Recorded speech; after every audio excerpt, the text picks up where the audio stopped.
moment, and I'll have you come in.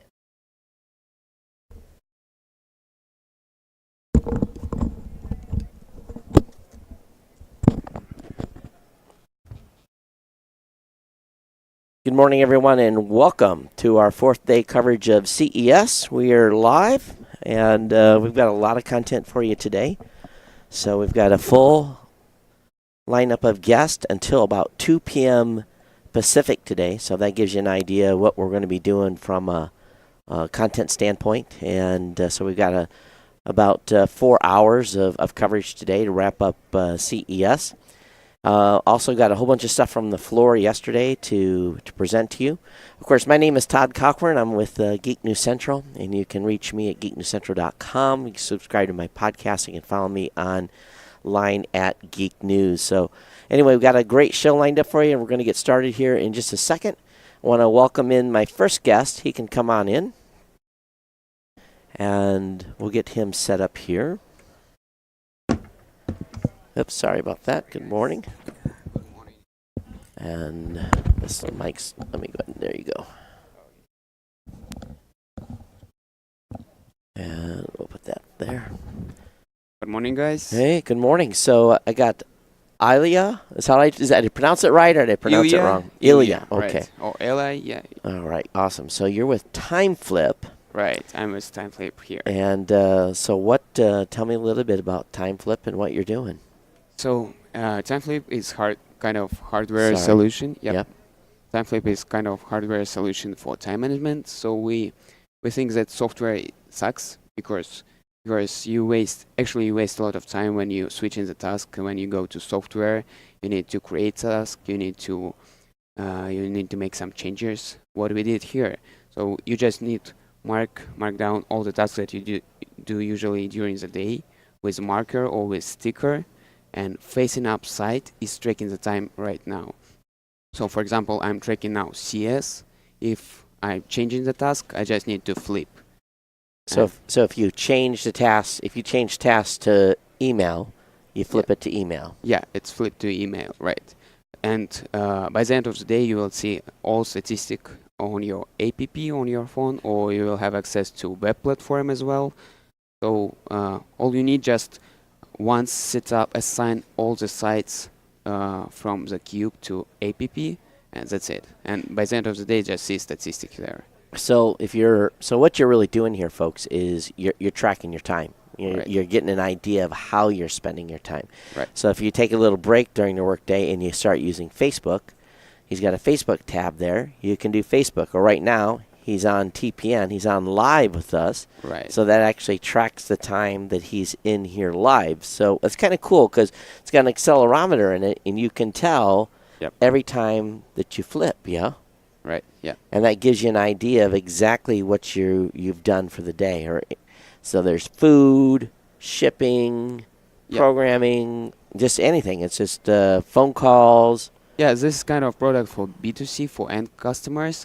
Also, we're selling it for B2B sector because, for example, I'm a big boss and I would like to give all this hardware device to my workers. And at current moment, in real time, I can see, okay, this guy is working on this project right now and he already spent like 5 minutes, or this guy is working with client bill and he just spent like 10 minutes. And of course, I pay them hourly per hour, so I know in real time how efficient the guy is, or he's on break now. What he's doing right now. Also for B2B sector, we're doing like kind of customization because you can see actually this is kind of just housing. I can open it easily. This is magnet housing. Right. I mean, this kind of Lego.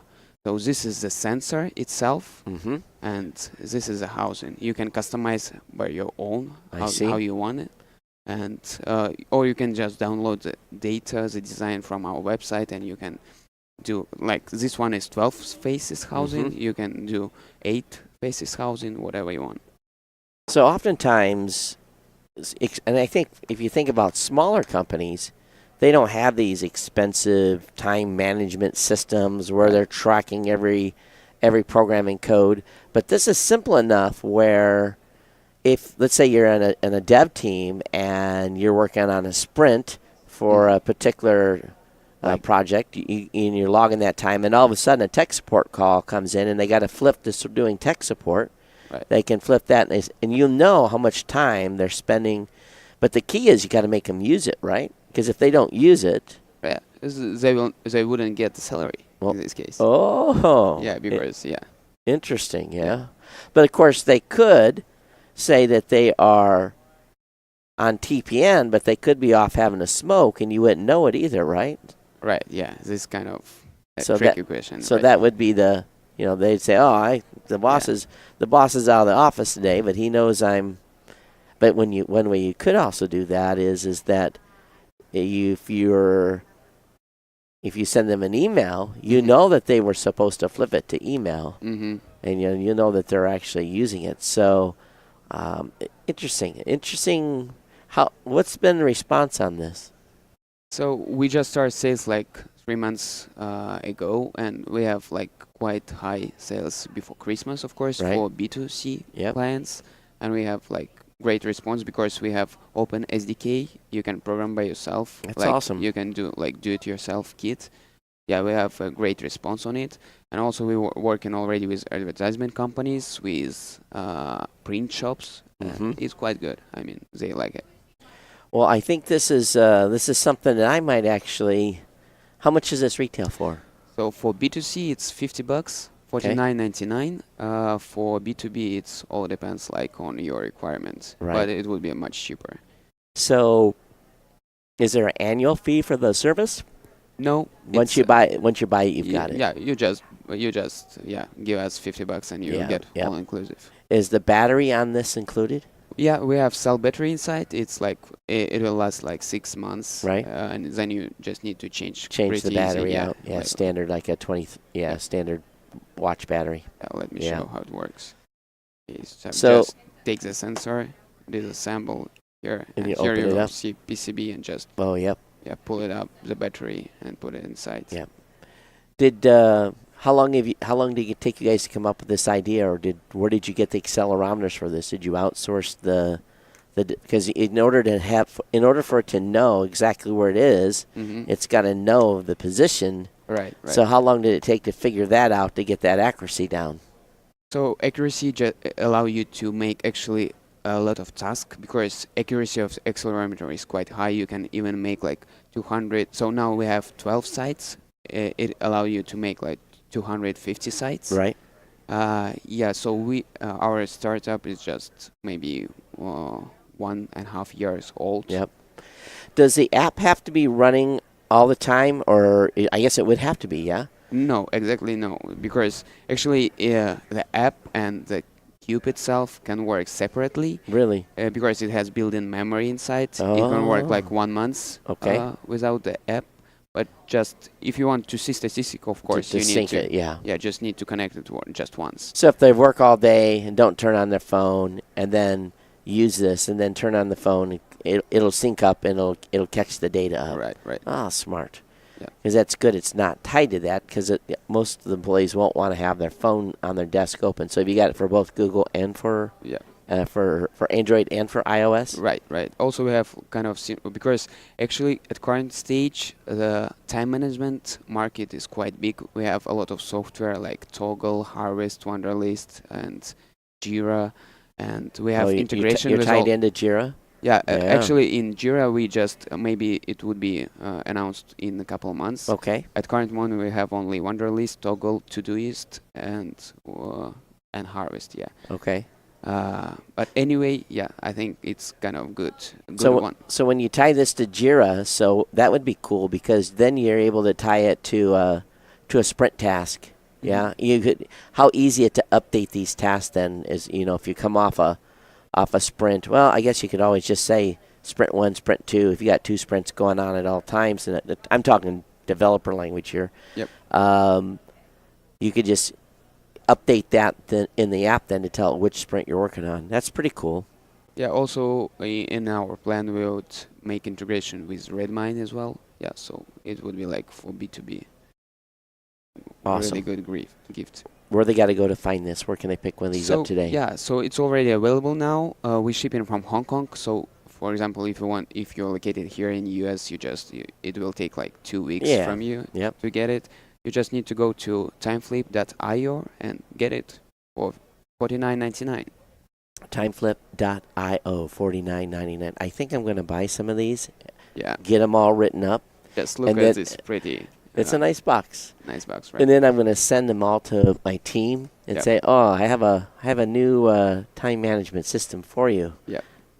Sure, you Yeah. should definitely give me your business card. You are in our target audience. Yeah, absolutely.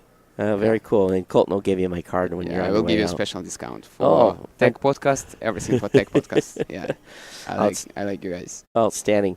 Well, thanks for coming over. Thank you so much. Appreciate it. Very, very cool. Yep. Interesting. In a simple way to track what you're doing. Food, TPN. I like that. Nice touch there. Yep. All Thank right. you so much. Yeah, thank you.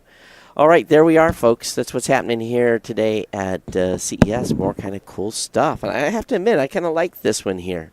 And if Mike, if you're watching, I know you're giggling because, I sent all the team members one of these, and you guys will want to throw this thing across the room. Is what you guys will want. Can you imagine the employees? Let's make sure he takes those with him. Yeah. Yep. All right. So, what I want to do this morning is I have some really good content from yesterday, and I'm going to go ahead and play a few of these interviews. Today we are, like any Friday, we basically sent the back call out saying if you want to be on the show, and I sent some emails to folks that were kind of on our reserve list. I said, if you want to come down and be on the show, come on down. So we'll have some people that are going to slide in that weren't on the schedule, but we did have a few holes. Don Bain had to go home this morning unexpectedly, so some of his stuff has to be covered that wasn't being planned on initially. But don't worry, got lots of content for you this morning to go over. This next video is from the folks at Flick, and if you've been watching our coverage over the years, you know we've covered Flick a couple of times. They're doing something kind of new. I think you're going to like this, so go ahead. I'm going to roll this video for you. Here you go. Test 1 2 1 2 1 2. Todd Cochran, CES 2018. We're with Flicks. They're doing some new cool things here. They're not just a button to snap a picture anymore. I'm here with Ellen at Flicks. Tell us what's new at Flicks this year. Yes, so this year we took Flick to the next level by introducing the Flick Hub. It completely removes the dependency of your phone. So the Flick Hub allows you to connect hundreds of buttons. So in the smart home, it facilitates a lot for the users because now everyone can use the button. But more importantly, it opens up for new businesses in the enterprise solution that we're also introducing at CES this year. It allows enterprises to use our buttons and our software to hook it up to their systems and improve their existing product lines, internal processes, or other type of automation. So how far away can the button be from the hub? It's around the same range as a smartphone, but the stability of the connection is so much better. Because now we can control the whole flow. Before we were dependent on Apple and Google, but now we own the connection. So the stability of everything is going to be so much better. So those of you that weren't familiar with Flicks before, when they first came out, it was a button that you could carry with you that you could be able to snap a selfie or something without having to press the button on the phone. But now they've expanded it so that an enterprise essentially could have a function like almost maybe even turn on a light in a conference room or do a call for an attendant, who knows. And then they've also got it so businesses now can have their own custom buttons as well that have all kinds of functions. You're saying that one of your providers was actually had it so that a person could call for help when they walked outside if they felt unsafe, right? Yeah, so a lot of our enterprise customers are in the safety industry, so they use it to facilitate for people to call for help, either when they're out in the street, have it connected to the app and then to the emergency call center, but also in hospitals. So it's an easier solution and more cheaper than other alternatives in the market, and it allows to be able to carry it around as well. So Safety is definitely an area where we see a large potential, but also in the service and hospitality to call for help buttons. And we have companies using it in the retail space. You're buying a car and you're way over there and no one is around, so you press the button for someone to come and help you. So BMW is doing that in Austria, I think. So it's that call for hut and belt that never works in stores, but now it sends the signal back to the hub, says, hey, I got a guy over by the BMW X or whatever that needs some help. I think this is really, really smart. I'm really familiar with the Bluetooth technology on this is really expanding. So Flix, I see you guys are moving to the next level. It's really, really exciting. So what's the website if people want to check Flix out? Yeah, so go check out www.flick.io. FLIC.io. Yes. All right, everyone. Todd Cochran here at CES 2018. Test 1 2 1 2 1 2. Todd Cochran, CES 2018. We're with. All right, it started over. So sorry about that. I had that had it on repeat. That's not cool. Hey, everyone. As you can see, the Flick folks are really making some advancements and doing some cool stuff and really kind of thinking outside the box when it comes to everything that they are doing as far as click technology. Now, those of you that have been following me for a while are familiar with Bluetooth beacons. And this is something that we've been carrying around here the entire show. And I've been watching the traffic from these during the podcast, and we've seen incredible amount of click-throughs by people coming into proximity of us and getting our pop-up notifications on their phones. Now, those of you that aren't familiar with Bluetooth beacons, a Bluetooth beacon essentially is a part of the same kind of ecosphere as iBeacon. It's technically, this is a Eddystone protocol, and what happens is, and this is a really cool deal. If you have an Android phone and you have Bluetooth turned on and your location data turned on, when you come in proximity of one of these, it will send a 40-character text message with a hyperlink, which allows you to react to it or ignore it. But it's part of the Android ecosphere. It's part of their the phone functionality. This is often used in shopping centers. They'll have beacons placed around areas with the power turned way down, so that when you come into proximity of, let's say, ladies' dresses, and they may have a pop-up on your phone that shows a special deal or some sort of alternative colors. There's all kinds of crazy things you can do with these beacons. I've been having a lot of fun with these here at CES, leaving a few in key places where people are going to be notified that TPN is live. So, but anyway, been having fun with the Bluetooth beacons. So, just give you a little information. It's tied back to some of the stuff that Flick does in basically their technology. They just have a custom Eddystone beacon that ties to their own API within their own ecosphere.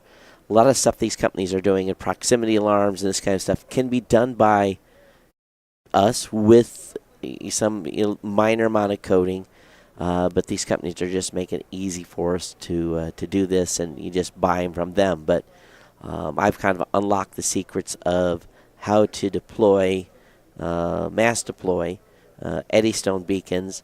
It's not that difficult, but you just do have to do a little homework to figure it out. And I'll leave the beacon up there on the switcher. All right, so let me go ahead and play this next video, this next interview. I think you guys are going to enjoy this. This is with biotechnology is big, of course, just like every other year here at CES. This year's no exception. This year we got to talk with a company out of France that's coming with a sniff detector. It smells, and it'll tell you how close something smells to what it is supposed to smell like. For example, you open a can of coffee grounds. From container to container, that smell should be the same, right? So this is the type of thing that we're talking about. This is an industrial application, but I think you guys will get a kick out of this, geek out a little bit here. Todd Cochran here at CES 2018. We're with Fanny at Neos Pro. And you know, you just never know what you're going to find at CES. And we found a device that actually smells things. And you say, why would you want a device that can actually smell? Well, for right now, on the industrial farming side or cosmetic side, this is where this product is. So Fanny's going to talk to us about what this actually does. So absolutely. Thanks a lot for presenting us, Todd. So indeed, we are doing a digital nose. So it's a device that can identify and detect odors. So, and as you mentioned, it can be useful for the cosmetic industry and food industry because the olfactive experience is paramount for the customer. It's really how they're going to judge your products, and they will want to always smell the same. So that's why cosmetic and food industry will need to have a device that can objectivize, standardize all the measures. And right now they're doing that with human nose. So they're using panel testers, which are human beings. So that's how they test deodorants. So you can imagine their jobs. So that's yeah, not the most sexy one. Right. And so yeah, that type of devices allows to really have a single measurement of how strong or not strong people smell and how the deodorant is working. So the measure takes roughly 15 seconds. So in 15 seconds you can have an answer to your question. So who would ever thought that we would be using a machine to smell us, fruit, beans, seeds, cosmetics, you name it. But it makes sense though if you think about it, because when it's a customer experience, it's the same thing when you taste a product. The taste has to be the same every time. If it's not, you kind of like, is this a good product or is this bad? So I think the smell is as important. Of course, the cosmetics, that's all subjective if you're smelling yourself, yeah? Yeah, absolutely. And that's why we never say if it's a good or a bad smell, because it's so related to the culture. And for example, we work as well with the automotive industry. And in automotive industry, for example, European and American people, they love the new car smell. Yes, they do. But Chinese people, they don't. So Really? if you want to sell cars in China, they want zero odor when they get a new car. So that's why we're also working with automotive manufacturer to see how they can standardize the measure and really have a zero smelling car. So this is obviously industrial use, not ready for consumers yet. It's going to be priced very expensive on the industrial side, around $10K. But where can they find out more information about it? Yep, you can find more information on websites. That's www.neospro.com. And that's NEOSE.com. Yes, okay, neos.com. Neos Pro. Oh, neospro.com. So, okay, neospro.com. And I'll have that up on the website and, of course, in the video as well. Hey, so Todd Cochran here at CES 2018 from Geek News Central. All right, folks, so, you know, one thing about CES, you never know what you're going to run into. So this morning we've been accosted a few times by folks, and we found a few interesting things. Now, one thing that is a new theme here at the show is cannabis-related type products. And I was pretty surprised, to be honest with you, to see that really the amount of cannabis stuff that is here.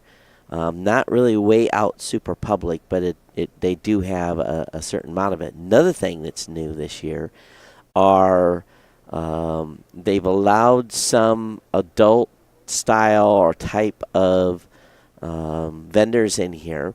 We will probably have one of those on. We had one on yesterday. Lifestyle type products, I guess that's the best way to say it. So we'll keep you advised here, you know, as we get upcoming on where we're at and who's coming on, so that you have a little forewarning on that. But this next interview that I want to play for you was a company that I covered last year, but they've productionized their system, and they're launching a new product for bike riders. Last year we talked to them about motorcycle helmet accessories. I think you're going to find this one pretty good, pretty fun. From a safety standpoint, this is something that's very inexpensive for bikers out there that may be interested in upping their safety game a little bit. So here we go. Todd Cochran, Geek News Central, and we're here at CES 2018 with Cosmo. We talked to Cosmo in 2017 with a product they brought to market that's now in production. They've gotten funding from Michelin, and they're out with a brand new product. We're going to talk with Emily. What's new with Cosmo for 2018? So nice to see you again, guys. Yes, actually, we are coming back now for a new product launching, the one for the bicycle. So last year, remember, we went for the motorbikes one. So it's fixed like on the helmet, like a GoPro on the helmets. And now we come back after Michelin investing in our company. We are quite happy, as you can imagine. And they are French, so we are like French style. And then we put on a bike. So the same technology than the one for the motorbikes. But inside the Cosmo bike, you have also the lights for the turn right or left. And the good thing also is that there is a bike from Michelin that they did, and we put the technology on the back of the bicycle. But this product is owned by Cosmo Connected, and we win 3 prizes from the CES, so we are very happy. But the most important technology is to have on the application the GPS on, so he knows by Bluetooth if you turn right or if you turn left. He knows when you brakes, and he can save life to send you emergency service in less than 10 minutes. So I think the thing is nice about this, if you're riding a pre-planned route, it will know and it will turn the blinker on automatically. You don't have to do anything. You just keep riding the bike. Yes. And then when you slow down or brake, it shows a brake light like in a car with a sensor in it. Yes. So you get it right.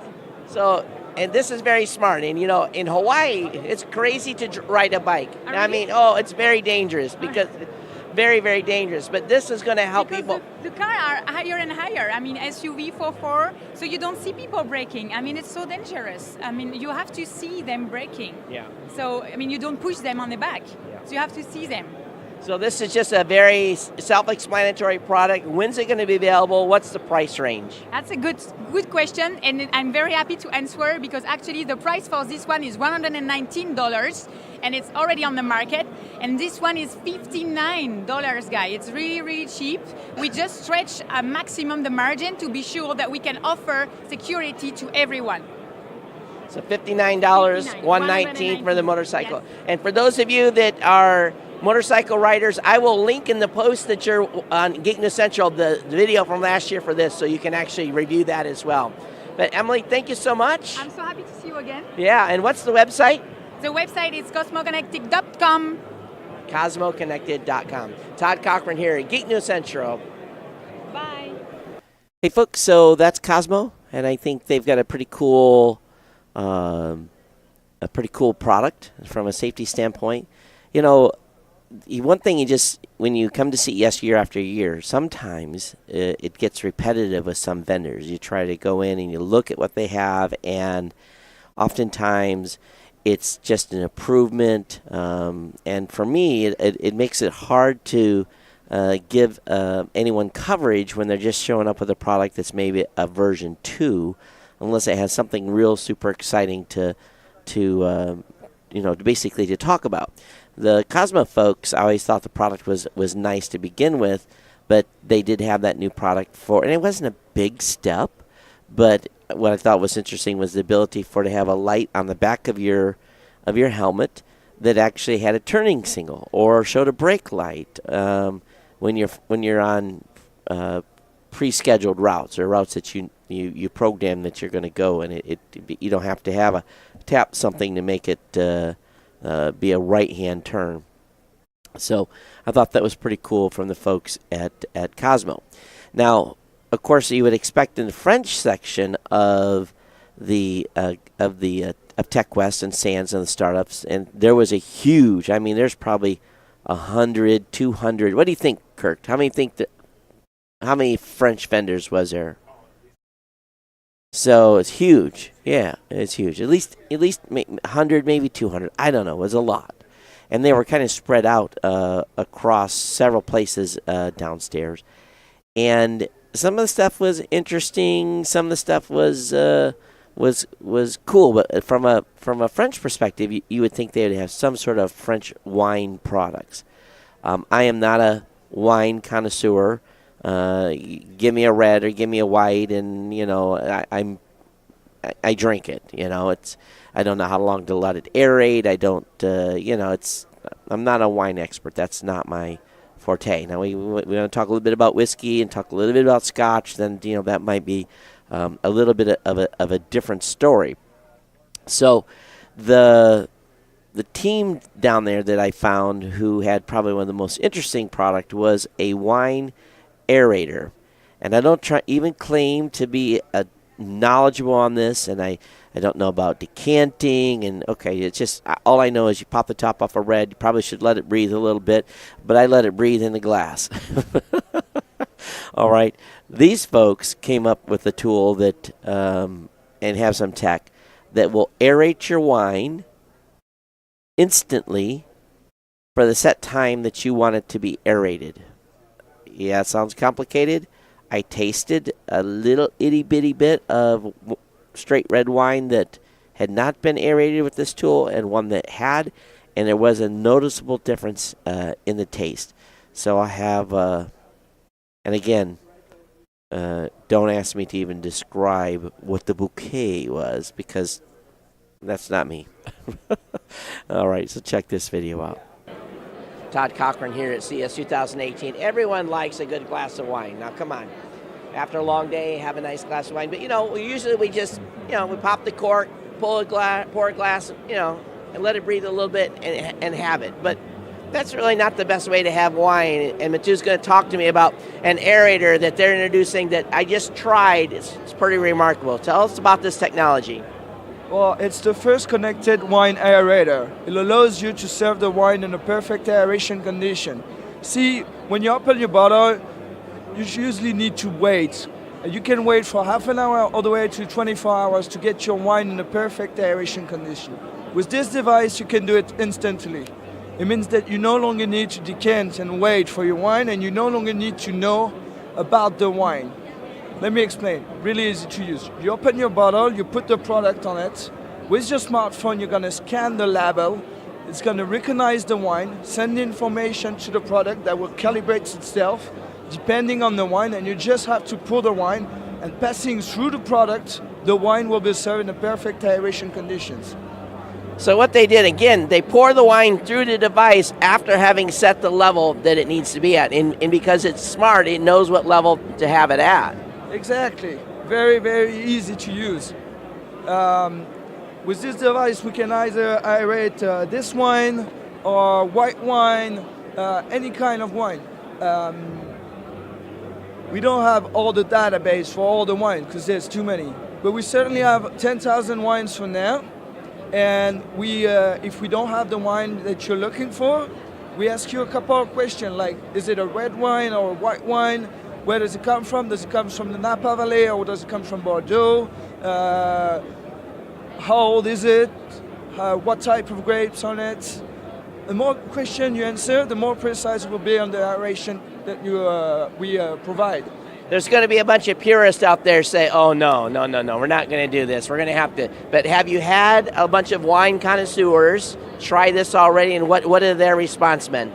We're working from the beginning with sommeliers in France that really enjoy the product. They find a way that it makes their job easier because they can serve wine in the perfect condition. They're aware that aeration is very important, and in great hotels, for example, sometimes they're sad to just open a bottle and serve it like this.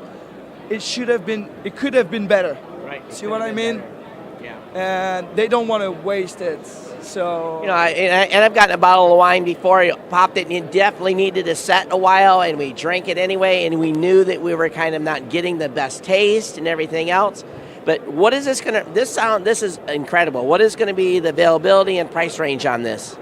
The availability, the product is going out for a fast batch in June, and it will be sold for $200.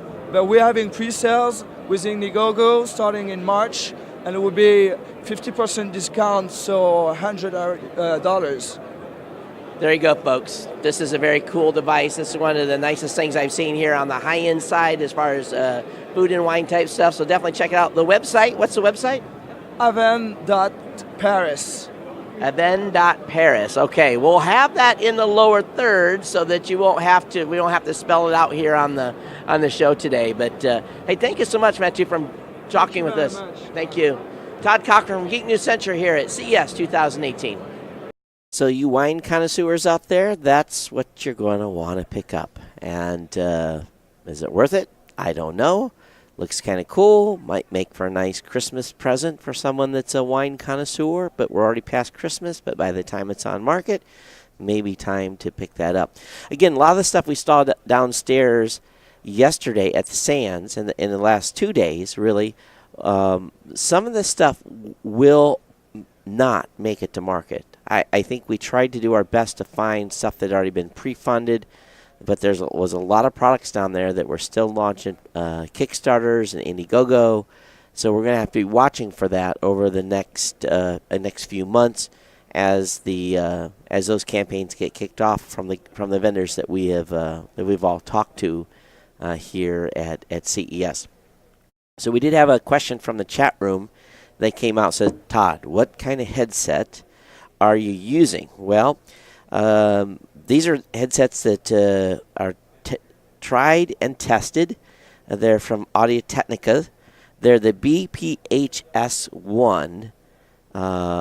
We've been using these for a number of years. Very durable. I think I've got 6 of these headsets, and we've probably broken one cord or something over the years. The only thing we do replace every year, as a matter of fact, on a day-to-day basis here, these little foam inserts that are on the mics, we replace those daily because we've got guests coming in and getting this close to their mouth. So we take these out, and when we take them home, we wash them. So we're trying to do our part to help not spread colds here at CES as well. So we've obviously, just like every morning seems like our guests are either running late or forget. So we sent them reminder emails. So we're going to move on here, and I'll continue to play floor interviews that we've had, and hopefully we'll have some of our guests show up, but we'll fill until then. Anyway, this is all fresh content for those of you that haven't been tuning in. You'll be able to see some of the stuff we saw on the show floor. So this next interview, let me see here, which one is this? Oh, this is about as basic as it gets. And this is kind of a cool product. For those of you that do little independent creator stuff, this is a device you may want to add to your rig. So I'll go ahead and fire this off now. Todd Cochran here at CES 2018. We're with Emily at WireAll. Hope I'm pronouncing that right. That's very good. And I'll be honest with you, we're all having fun with GoPros, right? My kid's doing surfing stuff, all kinds of things, but sometimes, and we're also using drones to get great shots, but sometimes you just can't fly a drone, or you have to have that shot that you want that smooth motion on. If you look behind me, what do you have back here? So this is the first easy to use cable cam system. So you can use it to create unique film angles in places where you couldn't use a drone. So in the woods, indoors, through windows, through cars, to create those really unique film angles. And I think that the fun thing about this is it's not just this can almost be used by anyone, because you don't have to be into high adventure sports or anything like that. It could be used in a variety of locations and different shot types, right? Yeah, absolutely. One of our slogans is amateur filming made professional. So my 5-year-old niece can use it. It's back and forth. It's not rocket science. That's right. So you just use a little remote control, and that's all it does. And I think she's going to move it for us if she hasn't already. So you got the GoPro hanging below it. It's back for you. This is an easy product. This is simple. You can't even explain it any more than that. What is the price on this going to be? So retailing will be $399. Now you can buy it on Indiegogo for $239. So when they search for it on Indiegogo, search for WIRAL. Yeah, that's right. And what's is the website WIRAL.com? It's wiralcam.com. So wiralcam.com. So this is going to be a lot of fun. I know I'm going to end up buying one for my kid, and probably for me to play with too. So anyway, you guys check it out. Todd Cochran, Geek News Central here at CES 2018.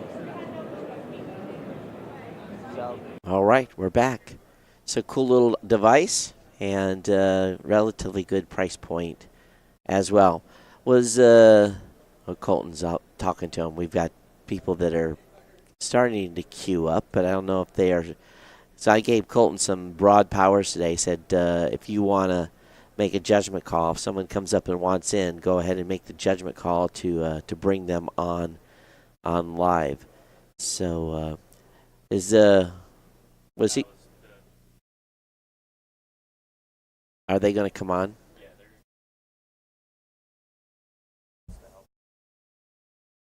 Oh. All right. Okay. All right. Well, we'll prep for them, and meanwhile I'll run the next interview.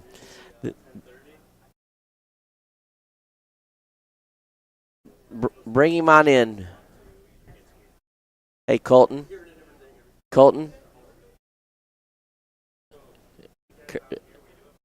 Okay, hang on a second.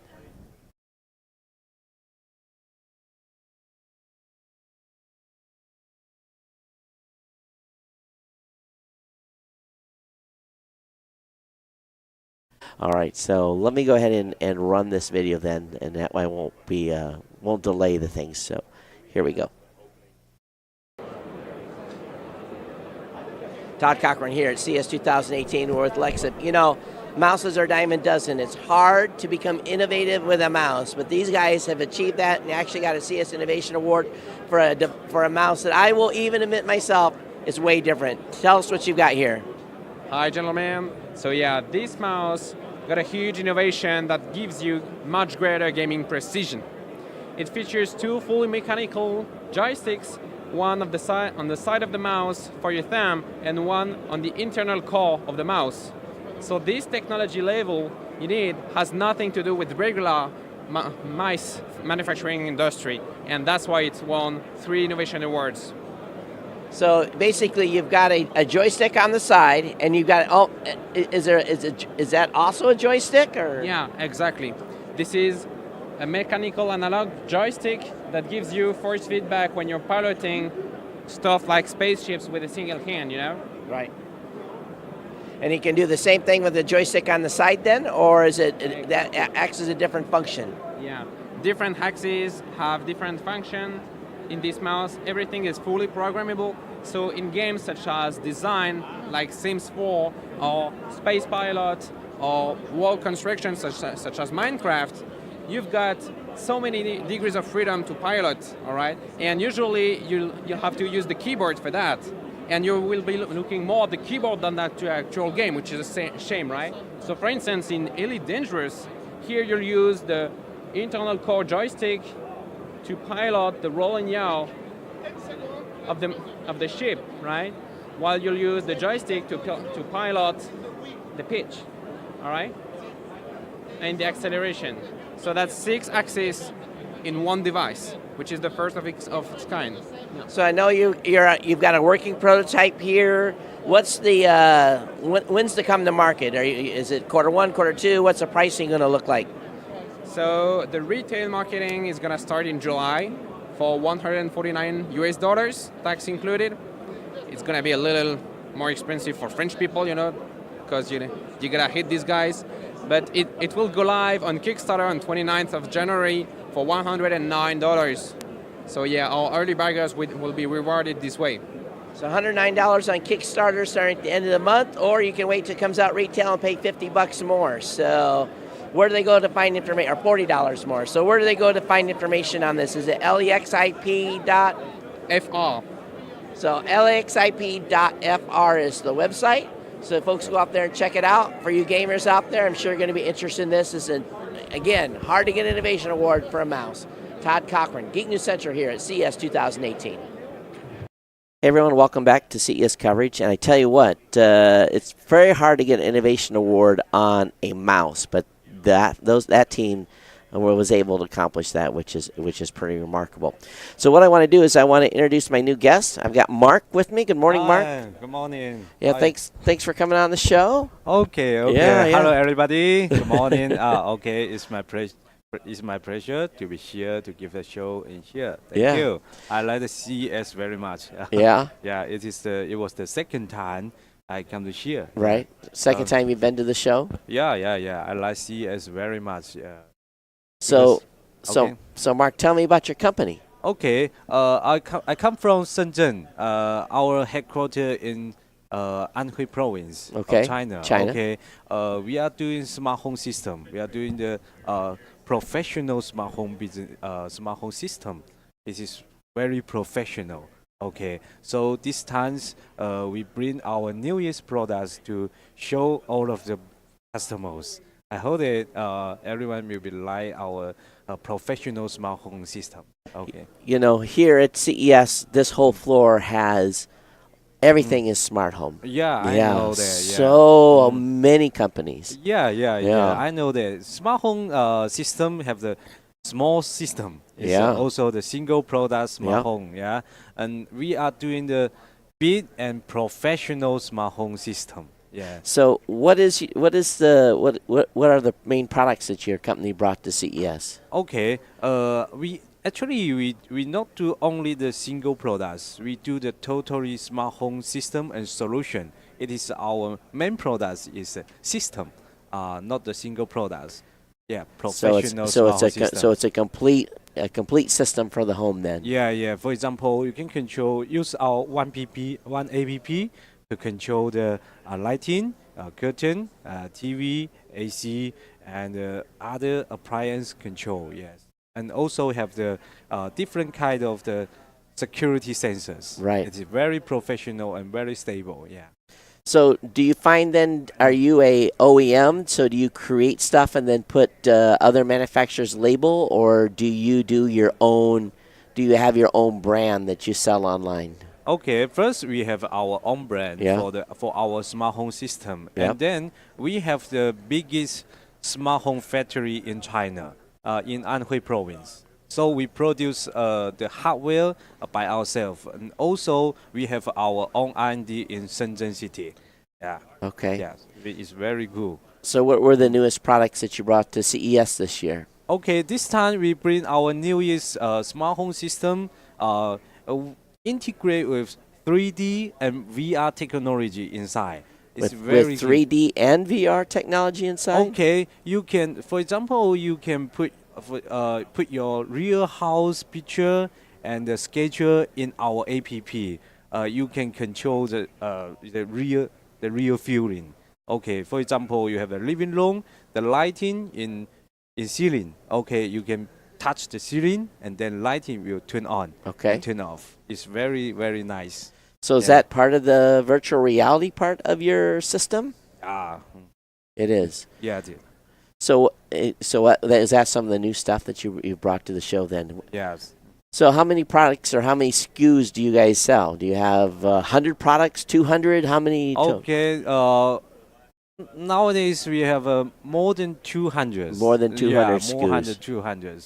It's very big system, a very professional. Our system can be used for one living room and one bedroom, Yeah. and also can be for one villa, big Right. villa. Yeah. So for the big villas, for the person that has the 25-room mansion with 10 Yeah. bathrooms, right? Yeah. Okay. Yeah. Mhm. Okay. Thank you. So if people want to find more information about your company, where should they go to find more information? Okay, you can come to our website, www.ufinder.com. So Yeah. u-finder.com is the Yeah. place to go. Yes. So Mark, it sounds like it's a pretty exciting time for you guys Okay. and your product line. So congratulations! And has the show been good for you? Okay. Thank you. Has the show been good? Show- Good business at the show? Yeah. People like our system very much. Oh, yeah. good. Yeah. Yeah. Well, congratulations Yeah. and best of luck to you this year. Thank you. All right. Thank you. Thank you so Yeah. much. Thank you. All right. Have a good day. Yep. Thank you. Thank you. Thank Mhm. you. So here yep, we're good. Yeah. All right, I'll take the headset from you. Okay. Okay. Thank you, Mark. Okay. Thank you. Mhm. Thank you. Yep. Thank you very much. So what we have at CES is a large number. You can take, or give it to him. Yeah, a large number of companies. That are doing their best to break out, and normally, this team was 3 booths down from us, and they've been asking to come on the show from the beginning of the event. And so they're, again, one of 100 or 200 or maybe 300 different home automation companies here that are all fighting to essentially get their word out. And usually what ends up happening is they become you'll find these products from these companies in all major retail stores with their own label. So they'll put a different label on it. So it may come from his company, from Viewfinder. He may have made it, but when it's delivered to whatever big box, then it'll have their name on it. So the next up is Yvonne. He's going to come on with us. Thank you. Hey, Yvonne. Thank you for being patient, and welcome to the show. So why don't you tell me a little bit about what you guys are doing here at CES? Okay, so No Things is here. Sorry, let me bring this up. Go ahead. So we're here in support with our partner, 161 Studios. They're building a Batman smartwatch and other superhero smartwatches. Now, what No Things does is we build development tools that help accelerate IoT and connected device development. So we've been working with them from the prototype phase to make sure they hit their launch date and their target dates for CES. Okay. So they brought me on out here so we could talk about the great technology that went into getting their smartwatch out and with all the wonderful features that are there. You know, the smartwatch category right now, I even was downstairs, and the Swiss have got a whole row of what their luxury smartwatches. And my challenge with we'll talk about the price point of what your company is bringing to market or who you're working with, but you know, I was asking one of the ladies, okay, you've got this beautiful smartwatch, and it's what you would expect to come out of the Swiss market, and it's not cheap. I mean, it's like Rolex level. You know, that's the type of dollars you're gonna have to spend to get one of these. And I said, okay, so you're going to spend this money for this smartwatch, this kind of money. What happens in 3 years when the tech needs to be updated? And she didn't like that question very much. So, you know, what do you think about the smartwatch category in itself and the luxury end? Now, I don't know. Where do you guys kind of fall out on that from a... So for 161, right, I think for the smartwatch, and they really should talk more to their longer-term plans. Sure, right? sure. But they're going after a fan base, right? So it's a Batman-based smartwatch. The others, Flash, Wonder Woman. They'll be releasing other characters coming forward. So it's very full-featured, but the price point is more at the moderate end, focused on the electronics. Right. So I think for that company, right, the value is the fan experience. So that's going to continue beyond a couple of years. Yeah. So what did they base their back end on their phone? Is it Android based? Is that what they're doing with that?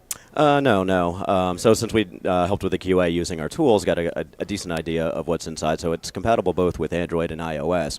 But to really deliver that full UX, they wanted to go down the Nucleus RTOS path. Okay. Full customization, right? They really wanted to hit for the fanboys. Of and course. So if you're just rebranding or reskinning something, that's not going to accomplish your goals. That's true. What would be the typical feature set then? They'd get text message alerts and that type of stuff. So, and then what is the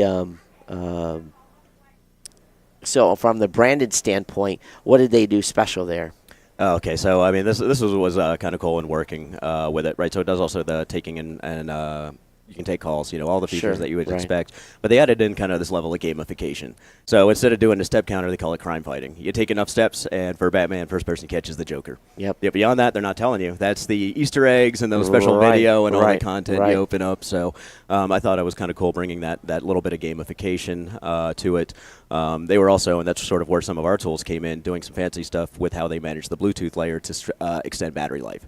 So they get about 18 to 24 hours of battery life out of it, even when you're actually using it compared to some of the other things I've learned. But that led to complexity in the communications, and that's sort of what my software helps with solving the problems for developers when they have to deal with the communications to the remote devices. So it was sort of a match made in heaven. They're trying to do something really cool and fancy along with the branding, and we had the technology to help them hit their release targets. So what do you think then from a target market, what age groups are they shooting for? Oh, so with the first round, I know they're actually aiming more at 15 plus. Yep.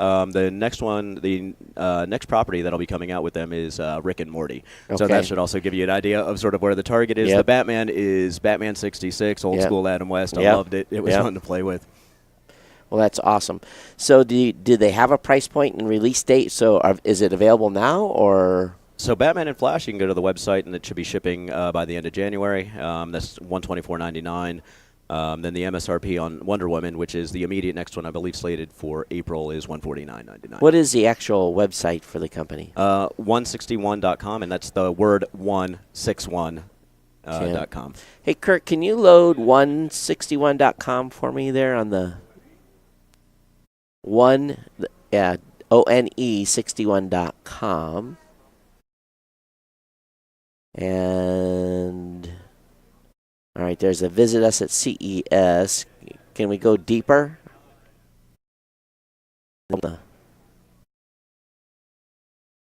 Bring it up on the screen. So, yeah, scroll around and see if you can. Is there some product images on the website? Yeah, I don't see the watch pictures, do we?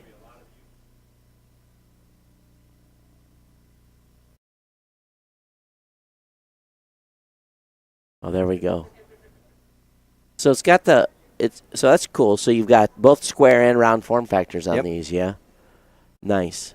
So the squares, Batman and Flash. The Wonder Woman is going to be the round, and the rounds also have heartbeat detection. Okay, awesome. Well, do you know what the actual price point is actually going to be, or do they list it on the website at all, Kirk?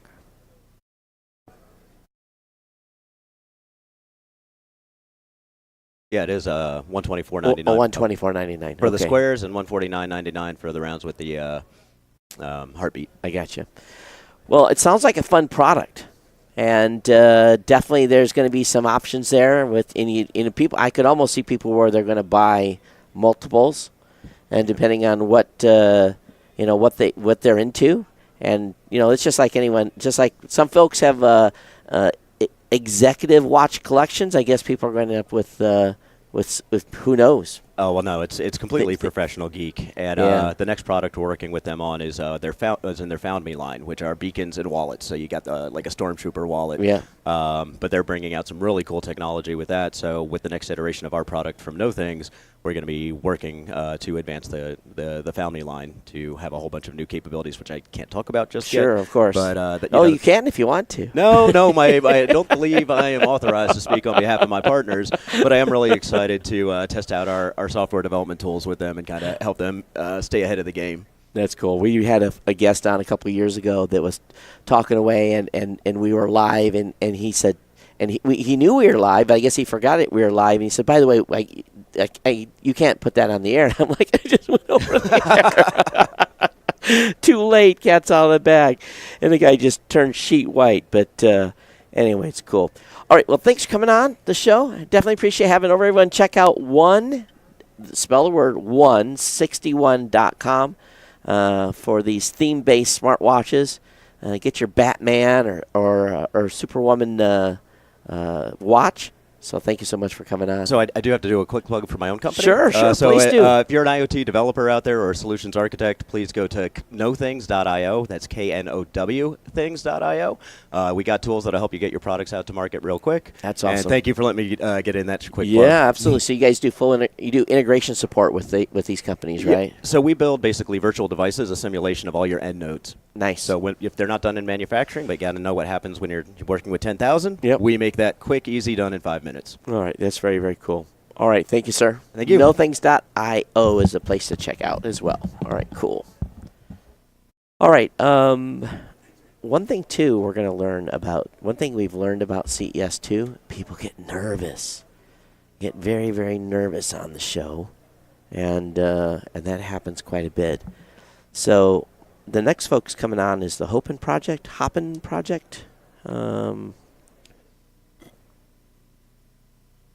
All right. Hi, good morning. Come on in. We're kind of tight quarters here. Okay. Yeah, it's hard to stuff a studio into a 10 by 12 room.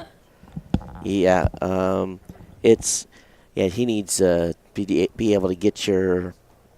Just yeah, I can put it in post, Kirk. It's okay. So I have Nellie here with me from the. Are you with? Is that you? Yeah, Open Okay. Family. Okay. Oh, sorry. Thanks. So you call that the Open Family? Or, Yes, all Open right. Family. All right. So tell me about what you're doing here at CES, and first of all, has the show been good? Yeah, it's great. Like we did a lot of new contact and connection, and it has been a very fantastic time here. Okay, great. So tell me about your product, what you're launching, and what does this do? So Open Family basically is a smart object bridging generation and distances. So I mean, for example, my grandmother, she's living far away, and then I can send pictures and videos straight on her TV.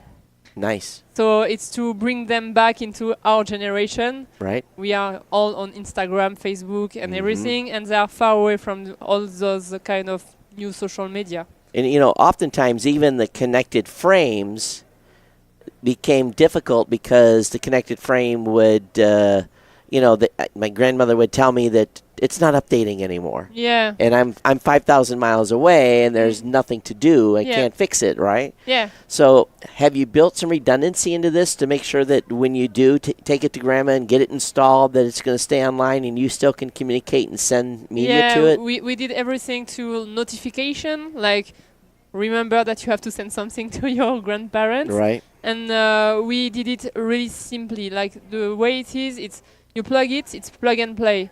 So we bring the family needs to work. They have to do everything to Right. take pictures, to be motivated, like to capture the right moment at the right place. Right.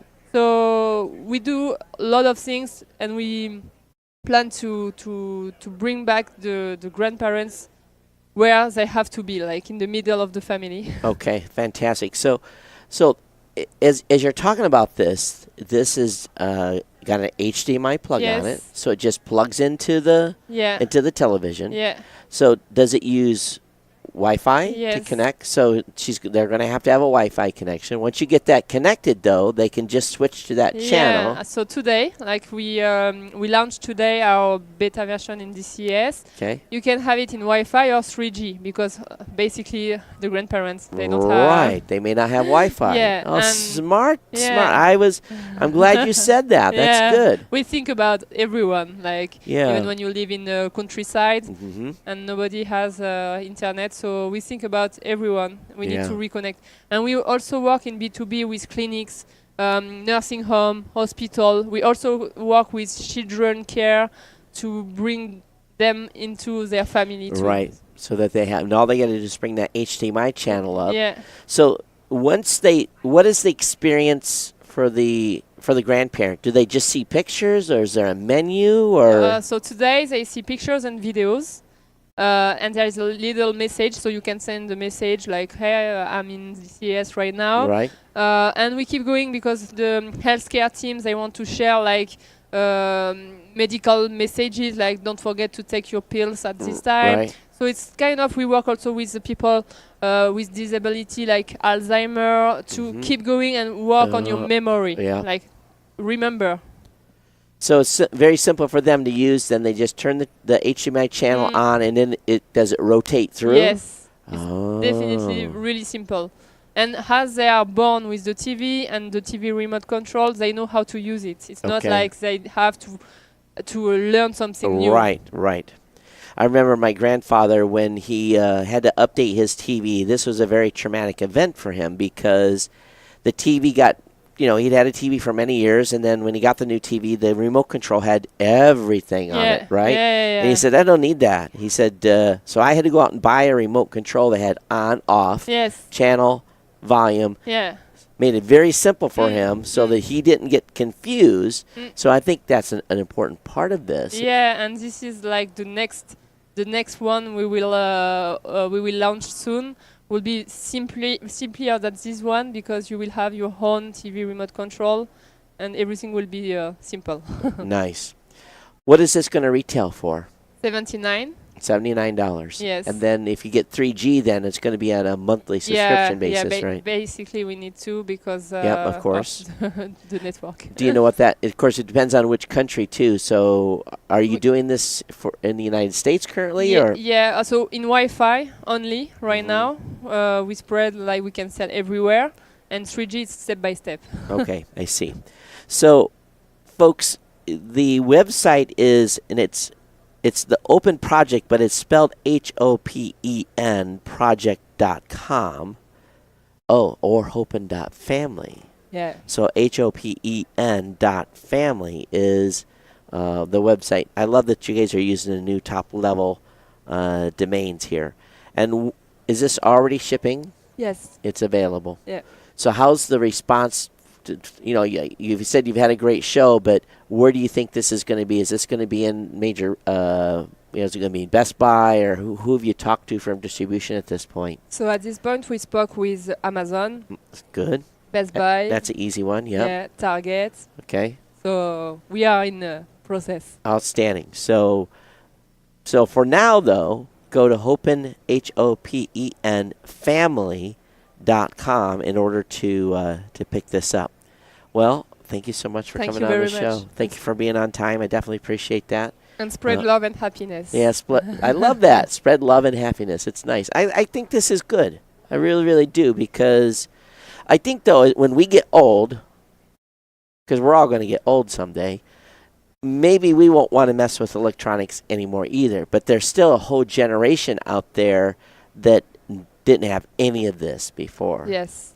We need to think about them. Yeah, to them, it's like, I don't understand what you're talking about. So we can show them, though. Makes it easy.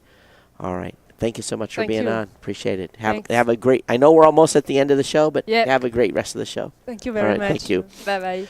All right, folks. That's perfect. It's a great product. Hopen, HOPEN.family is the website. And $79.95 is the product price. All right. So, she was holding back from coughing.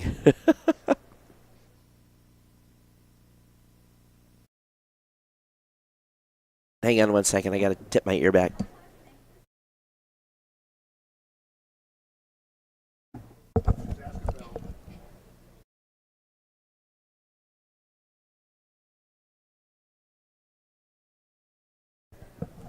Okay.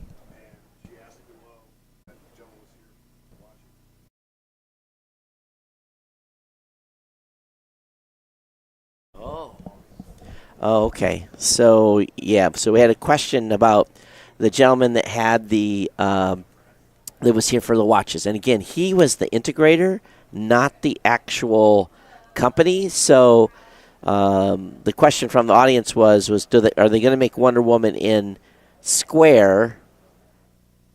And it was basically all about equity on products. So basically, here's what it is, and I understand this completely. Because we've dealt with this for many, many years. The products have the products in the past have not been female gender friendly, and I know that's not the point of this question, because it was kind of the opposite. They wanted a watch that maybe wasn't as feminine. I think that's what I'm assuming based on the question being asked here. So for companies, I think it's tough. But I also agree that generally what we're seeing is that a lot of companies are starting to understand that you have multi-demographics of folks that are that want different products and services. And like yesterday, someone asked me of a product here, do you like the color? And I said, yeah, I think the ladies are going to like the color, but some ladies like black too. And so I think that's the point here. And I think it's hard to basically balance it between the two. So I got a guess that it was panicking that they were late. Good. I'm and we'll get him on, and we'll talk to him here in a second. I am about 5 quarts low on water. Last night, let's see if I can actually hit the basket. Nope, I missed. Yesterday, I met up with Jeff Hines. Jeff is one of our board members at Raw Voice Blueberry for the company that I run, and him and I partaked in a few adult beverages last night. So I'm trying to rehydrate. I'm thinking because I'm already killed 2 of them. Yeah, you are. So, all right. The next company coming up is called Witty. I think that's how you pronounce it. You can come on and sit down. And Anissa. Anissa. All right. So I'll have you put that on. And I think we're okay. So, good morning. Good morning. So, so tell me about how do you pronounce the company? Witty? Witty, absolutely. Witty. Okay. So tell me about Witty. So it's a personal hybrid assistant. It's an application on your phone that combines an artificial intelligence with human personal assistants. Okay, so that's a big statement, really. It is. And oftentimes when I hear people talk about artificial intelligence, I often say it's assisted information because we really aren't there on AI yet. But so what is this? What happens and what makes this a smart assistant? Really, what have you done in that department? So we ensured that with the AI, we have a machine that is able to understand human language. Right. So no matter how you ask, no matter the way you talk, no matter your accent, like mine, I can ask anything to my assistant and he's going to understand. He's going to know exactly where I am, why I'm asking that type of restaurant. He knows me, so he knows I'm with friends maybe. He knows my tastes, my preferences. So the machine handles all that part. Now, if you're asking for a suggestion of a restaurant, you're going to say, okay, find a restaurant for me, and then can you book it for me? That's when the human jumps in. So there is a personal assistant behind it. Oh. That's going to take over and call the restaurant for you. Oh, that's pretty cool. Yes, I think so too. So the basic stuff like set appointment for 5 p.m. with Tom. Yes. That's just going to get written in. That's just going to be booked in and entirely by the machine. Right, by the Absolutely. machine. Or make me a rhymer or remind me to pick up milk on the way home or whatever Absolutely. that task may be. Yes. So the other stuff then, the more complicated stuff where the machine's not ready for, that's turned over to a real human being. But the best part is not only the machine detects that she doesn't have the abilities of a human yet. Right. And I hope it won't. Right. But But it's exciting when they do. But anyway, absolutely. Right. But the human is still going to be here to supervise the whole thing. So the machine detects it, then she just gathers, and when I say she, because my assistant, Right. I'd rather think of her as a person, like a female. Right. So I love to think that the machine can detect whenever she cannot do something, and then gathers all the information, looks up for information if needed, and tells the human, okay, here's what I found, and now it's up to you to do to finalize the request, Right. which is awesome when you think about it.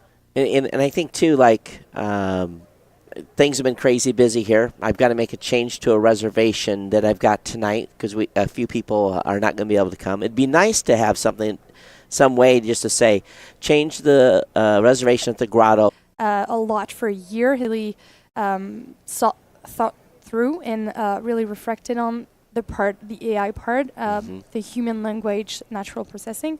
So it's been a really hard work of a year to gather all the team. So the founder, Cédric Dumas, he gathered the whole team and then he launched the product. So you said it does a good job on detecting languages or folks with accents. Where are you from originally? From France. You're from France. So does it understand French? It does, yes. It does understand French, English, Chinese Mandarin, German, and Spanish for now. So one thing I have a friend that's always aggravated. He's Cuban, and of course they speak Spanish, but it's a little different. Yes. And he says, these phones, they never understand me. Right. Right? So he has to speak English to his phone because he'll speak Spanish to it. It'll never Get it. get it. Yes. Right. So, and I'm not saying that your device is going to completely get it, but it may be better then. Yes, especially because I take part of that part. I'm kidding, but it's just the accents and the whole thing around culture, the differences between the languages, like, for example, French from France, French from Quebec, Right. and all those things. That's true. So we really study those languages and we adapt the AI according to those, really requirements and special things about the language. And if you think about Chinese and Japanese, guys speak different than the women do. Yes. And they use different words that mean the same thing. Yes. Different enunciations can just Two sides together Right. completely mean something different. Yeah. Right. So that's hard. Yes. But it's fascinating. It's really, Yeah, it's a work that takes a lot of dedication and a work of every day. This is why we have a dedicated team that takes care of that part every day thoroughly. They just study the way we speak, the way we act on the application, everything around it, and then they integrate it to the AI and they train it for that. So to do this is going to have to, I almost assume, because you got a person in the background that's helping, Yes. this has got to cost something each month. Barely something. Yeah. But Barely something. So what is the actual price then? So we sell the service to major companies as a white label. Okay. So they use it either internally or they resell this to their customers or providers. So we sell the service, the app. They buy the development from us and then they buy access codes. So to give you an idea of what it roughly costs, it's about $6 a year per user. That's cheap. Yes, for unlimited requests, 24/7 in any languages that you want. Wow. So knowing that this is just, like a rough idea of the business model, depending on the volume of clients that you have and depending on the solution that you want to have, the objectives for the company, the price changes. But it's still, the higher the volume and the lower the price. So can a consumer get this on their own? No, they cannot. They can access it through the partners we're working Through with. their partners. So you have to get it through a partner. Yes. So, for example, we're working with XA Partners, the insurance company. We're working with a lot of banks, car manufacturers, with airline companies such as Transavia. It's a main So do one you in have to France. work at that entity in order to get access to it, or you can buy that as a service from them? Both, yeah. For some, we're working with a car manufacturer, so they decided to put this into their connected devices and to use it for their colleagues and everything. Right. So those people have access to the application, but they're also selling this to their customers. So since you're white labeling it, then it could be called something else. Absolutely. Like Transavia, so the airline company in France, is called City Genius. The application is called that way. So if you download this on the store, Android or iOS, you can buy a subscription for a week, a month, or a year, and you can definitely have access to it. So you can tell your friend he can use the application now, and he can be understood by the machine, whether he's speaking Spanish or English. Right. So if we go to your website, do you have your partners listed so consumers know where to go to find this product? Okay. Yes. Some of them don't necessarily resell it, but Yep. they can still, if anyone is interested, you can still send us an email and we'll let you and know. you'll know where to go to get the product. Absolutely. All right. Because I could see this. There's a lot of people that are small businesses that are just going to want to be able to have this functionality. Yes. Without, they're just going to pay the subscription fee for this for a monthly fee. So, okay. Like the city of Bordeaux, they do this. So we're based in Bordeaux, and the tourist office, they sell subscriptions to the service, which is called Assistant Bordeaux. So you can access it. If you ever visit Bordeaux, you can go at the tourist Interesting. So it's all regional specific too then. Well, kind of. You can, no matter what the partner, you can ask whatever you want. It's not limited to a certain field. I see. So do you have people based in the U.S. that's doing those back-end phone calls, or is everyone in France? So it's not phone calls, just to make sure. Okay, it's only through the app. But okay. yeah, we have an office in Bordeaux. We have another one in Montreal. We're actually opening today. So Montreal and Barcelona. Okay. And we will open another office this year or next year in the U.S. Okay. Probably in Asia as well. All right.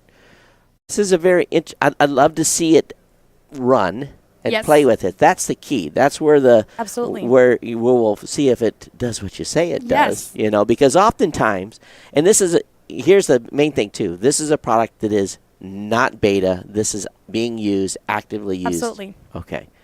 Because that's the key. Because so many companies, and I'm like, when's it going to be? Well, Next year. Yeah, exactly. Well, I'm glad you want to test out. I mean, the more you test the application, the better it gets. Right. So I'll absolutely send you a test code so you can see by yourself. That'd be awesome. All right. Absolutely. Thank you so much for Thank you coming very on the much. show. Thank you We for having me. definitely appreciate it. And whoops, hit the wrong button. So I think I guess that wraps it up. But thank you so much for it. And Thank you very much. Yeah, have the rest of the day, and Thank then you. we're done, right? Thank you very much. Yeah, thank you so much. Take care. So a personal assistant on steroids. Witty, WIIDII, and interesting model. If to be frank, because they're here looking for integrators and partners.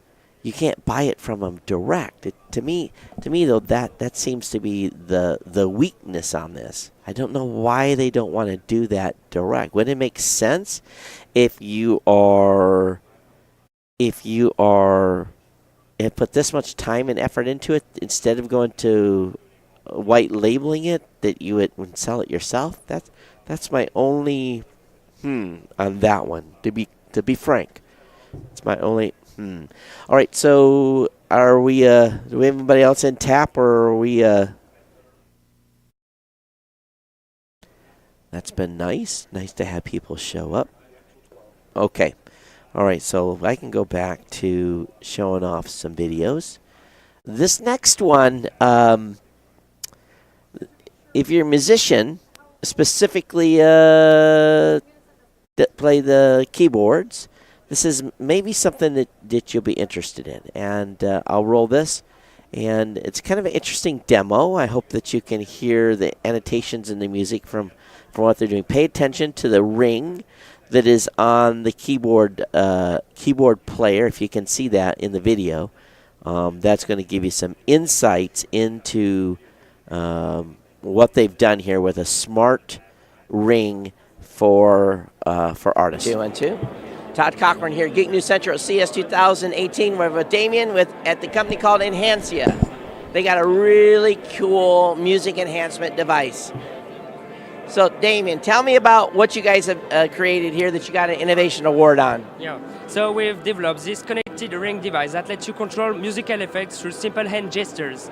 Basically, with that ring, you can add on your keyboard a vibrato like you naturally do on a guitar.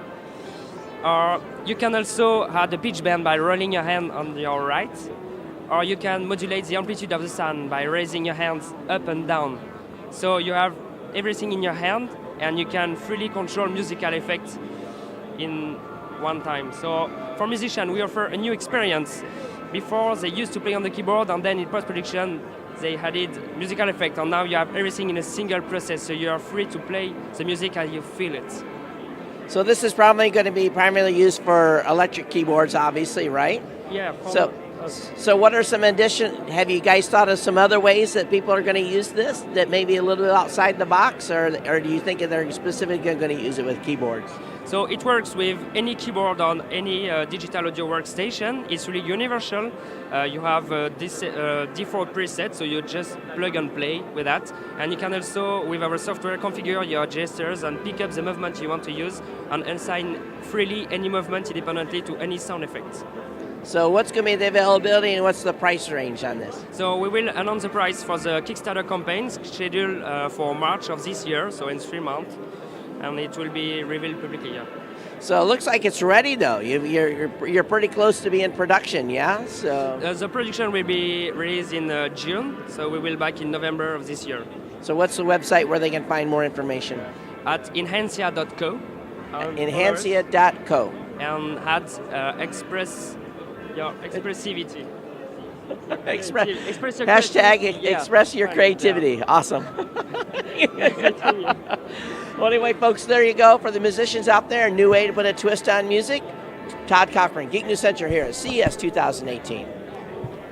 Well, you're kind of laughing here internally in the booth because, we, as I was saying, the Chinese company that came in here, be frank, we kind of threw them a bone, and basically, offered them to come on the show, and they were really excited. They're going, Colton observed they were down in the booth looking at the video, playing it back on YouTube. So, it's okay, and that's what we're here for. We're to help companies get their information out. We don't always get like the super innovative, cool stuff like we just had with the witty folks, but I've been saying this on my podcast for a while at geeknewscentral.com, which you can subscribe to if you go over to the website, is that if you're talking about artificial intelligence, there's really the only people probably are really getting close to artificial intelligence is the big companies, is the Googles and the Microsofts, and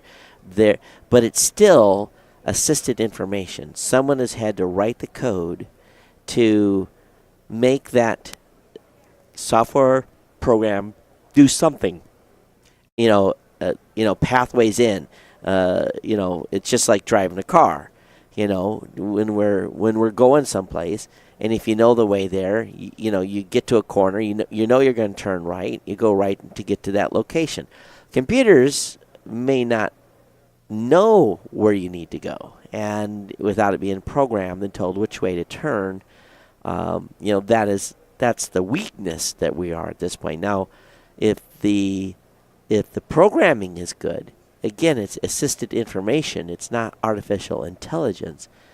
Artificial intelligence, if we're ever going to get to that point, truly get to that point, then the machine actually has to think on its own. And we are very, very far from that. Well, maybe not as far as we were, but we're still very far from that. All right. Now, for the motorcycle riders out there, for folks that are... Okay, what did I do? Let me change this. For the motorcycle riders that are out there, or anyone that's working in the city, or anyone that's working around pollution, or a job site that's got a lot of bad air, you know how it is. It's like if you ever been in Thailand, and you're sitting in a taxi, and you got smog around you in the city, in Bangkok. There's some cities that are worse than others, and I haven't been in France, so I don't know how the pollution is in the city, in Paris, or any of this. But this company out of France has come up with a new wearable face mask that can be worn with a helmet, so that they get nanoparticle filtering on their face. I don't think it had as good of a fit as what you would need in an industrial setting, because when I tested it, if for those of you that have ever had to be fit for a mask for aircraft painting or anything like that, there's very strict requirements, no leakage, because they don't want any of that paint fumes getting into your body. So on an industrial level, those types of masks come with very expensive HEPA filters. But this company was all about trying to cut down the amount of pollution that's going into your lungs when you're on a motorcycle or a job site again. So I think you're going to like this particular product. If you're watching the live blog, there was me wearing one of these masks before the interview. But here we go, and you guys can judge for yourself. Todd Cochran here at CES 2018, part of the Geek News Central coverage. We're here at Pure or R Pure, yeah. Air Pure. Air Pure in French. Yeah, in French. So this is a really cool product. A lot of you that are motorcycle drivers or construction workers or even police force, folks that, you're out and about in the elements all the time, getting exposed to fumes, all the nasty stuff that's out there. This company has a solution for you. So, Mathieu, what do you have as a product here? What do you got? So 1 year and a half before, we was in Paris, a very polluted city, and we decided to protect ourselves against the air pollution. We tried a lot of different products, and we doesn't find something very efficiency, something comfortable, and something quite cute. So we decided to create our own products. And after 1.5 years of research and development, we create Air Pure, or Air Pure in French. Okay. And this one is a very new generation anti-pollution mask. With this one, we can filter in today very small size particles. We are today the only one that can filter in nano size particles. We can only fit in every types of helmets, full face helmets, very small one for bikes and motorbike. And also we're trying to do something very fashionable. We launched our first collection today for winter, and every 6 months we propose a new fashionable anti-pollution mask.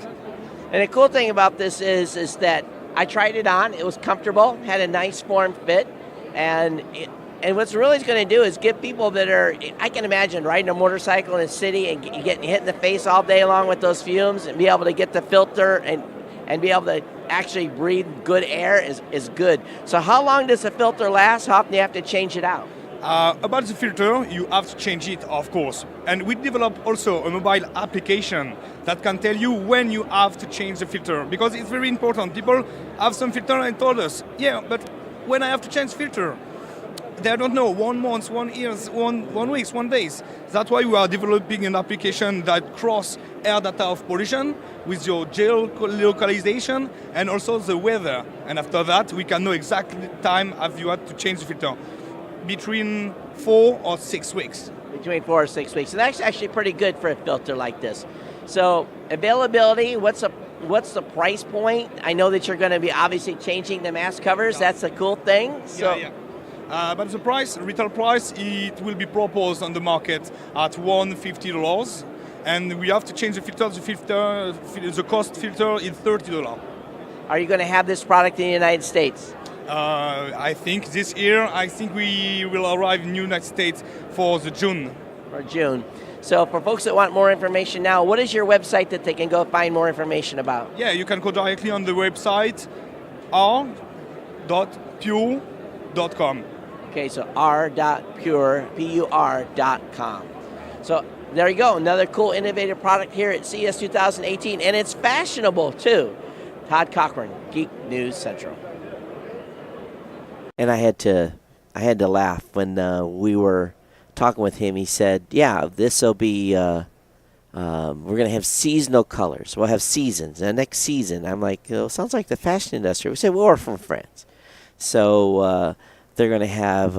You'll be able to keep the mask, just change the front guard, and have a seasonal wear."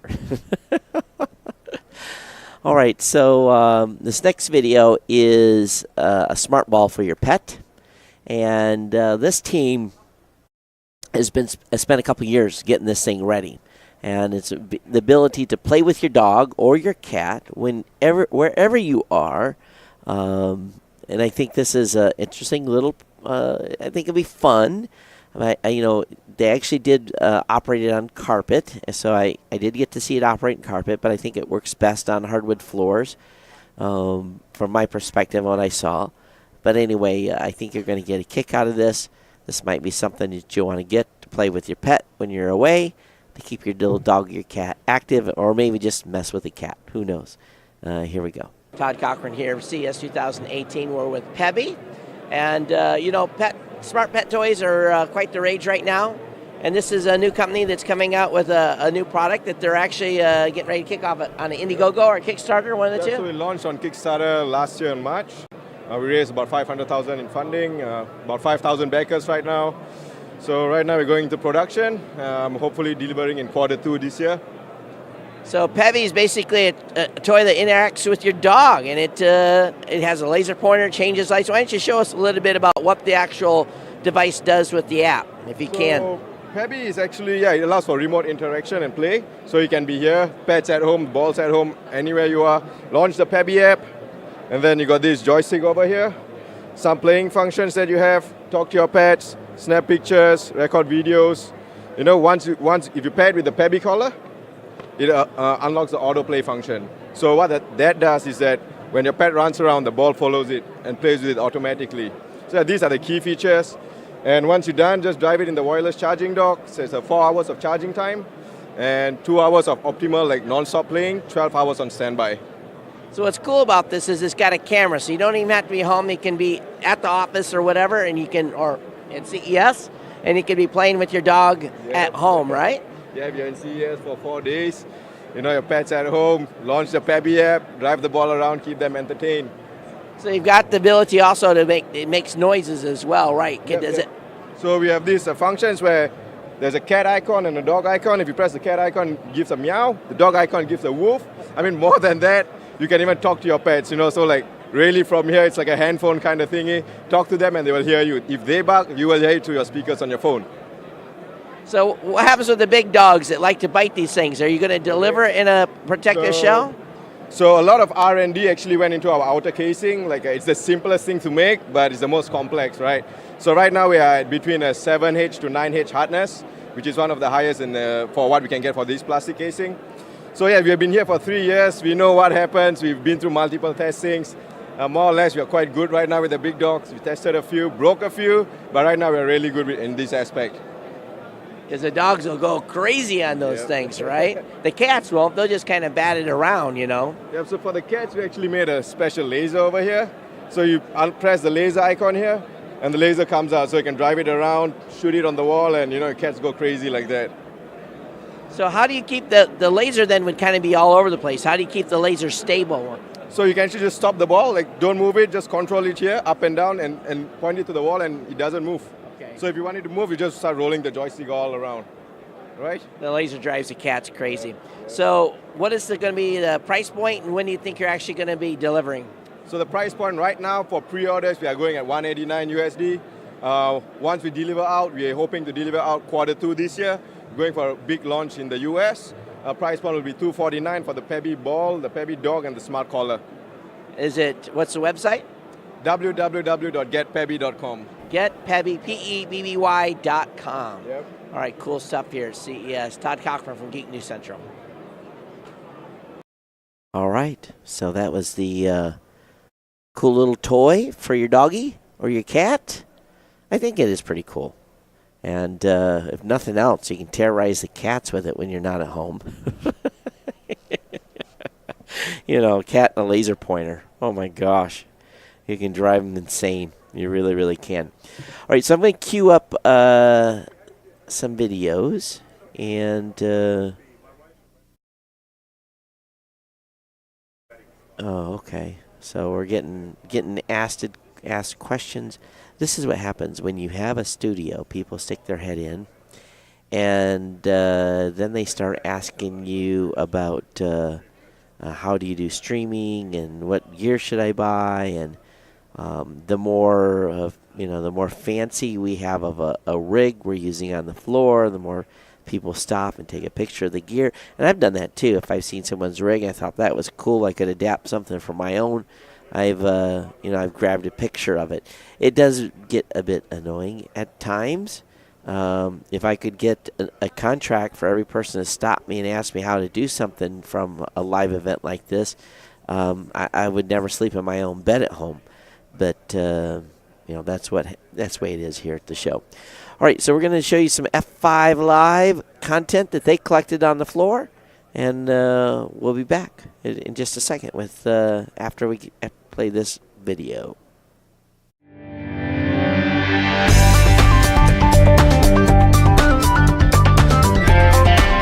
Our CES 2018 coverage is proudly powered by Amazon. Help support our content by going to plughitslive.com/Amazon.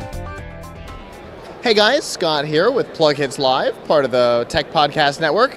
I am here at NeoFect, and we've got some interesting recovery stuff behind us. Go ahead and introduce yourself for me.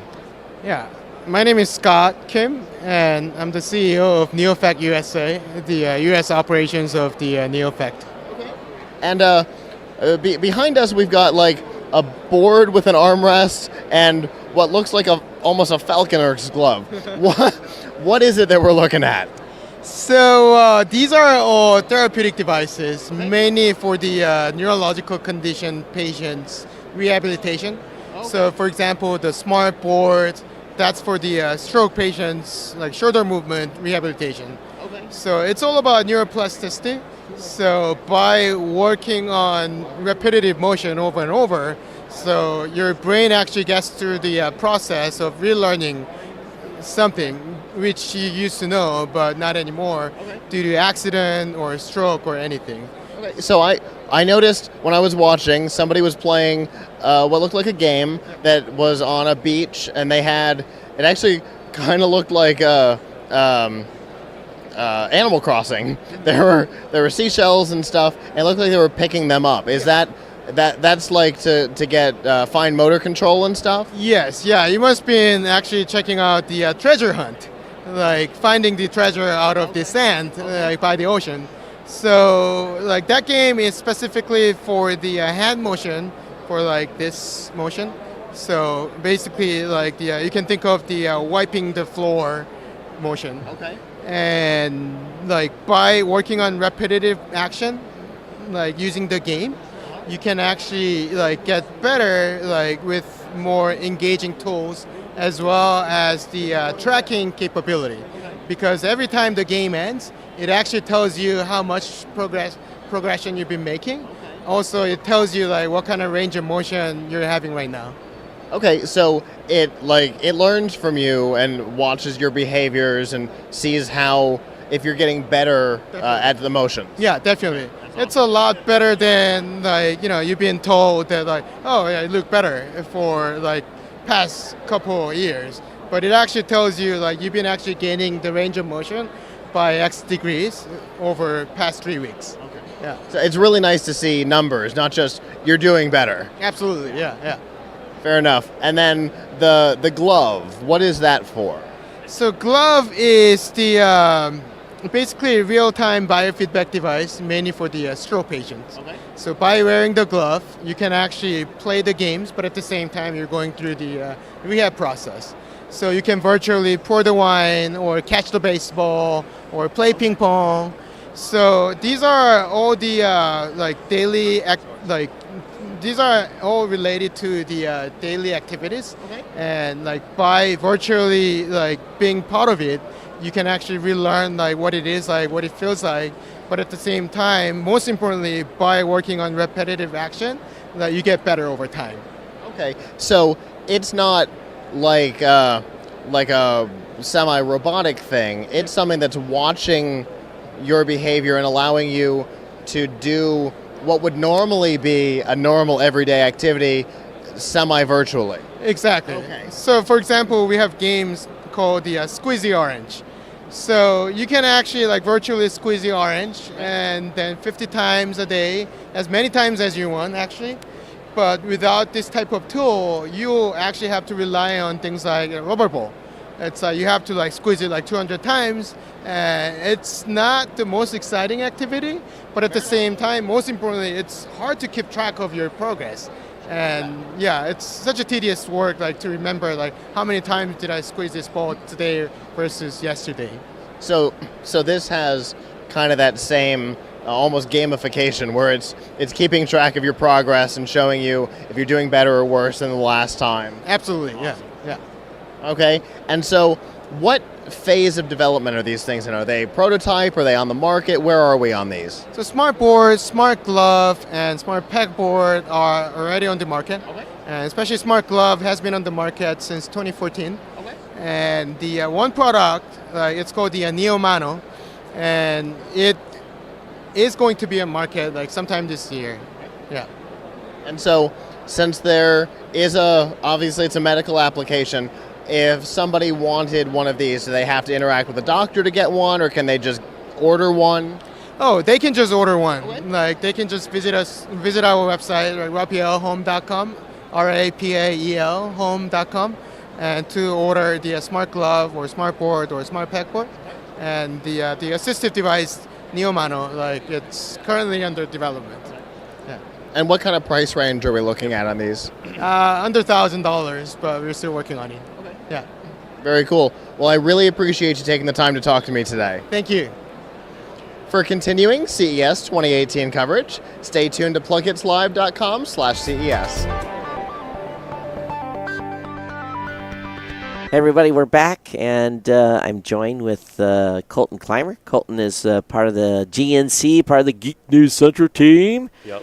You've been humping the camera. Yeah, it's been pretty fun.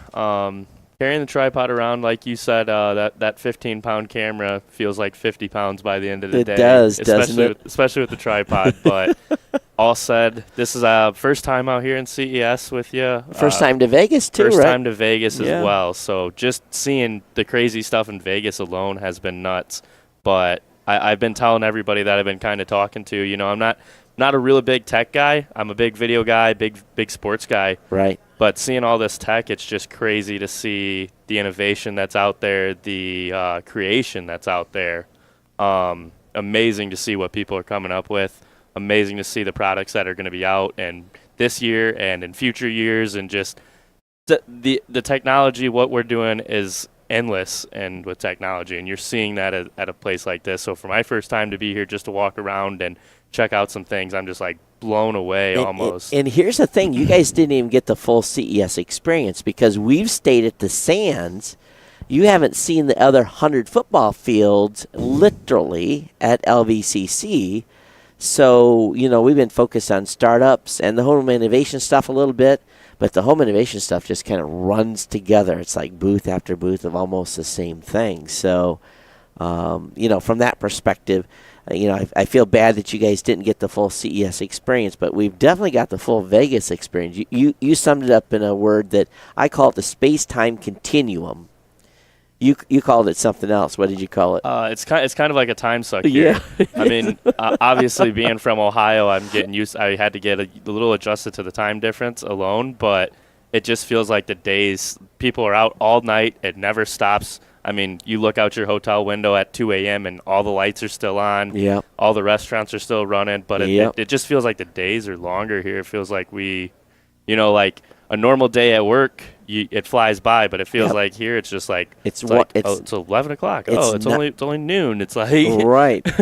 You know, and we've been waking up the last 3 days. I got up at 5:45 the last 3 days. We meet for breakfast at 6:30. Go, you know, grab some breakfast because we usually don't get lunch, although we did get some food one day, and then work right up to 4. We finish here at 4:30. Then go stand in the on the taxi line, wait for 30 minutes for a lift, and get back to the hotel, and then go eat. And you know, the next thing you know, it's 8 o'clock.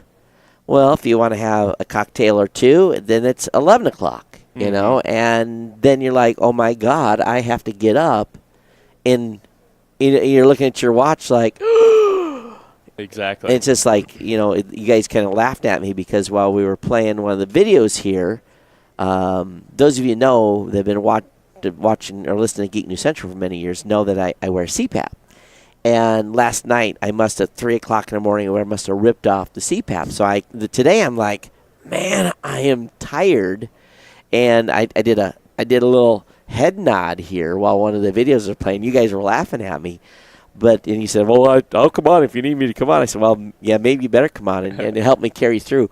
It truly is. Vegas is it's the city that never sleeps. When you hear that, you know, you don't believe it. But yeah, definitely a city that never sleeps. Awesome being out here though. So, and it was kind of funny too. I was in a lift last night, and the guy said, so what do you got planned for the night? And I said, well, I'm going over here to meet with a team member, and we're going to have a few drinks, and we're going to go to dinner. He said, well, your night's done. And I'm just like, yeah, probably.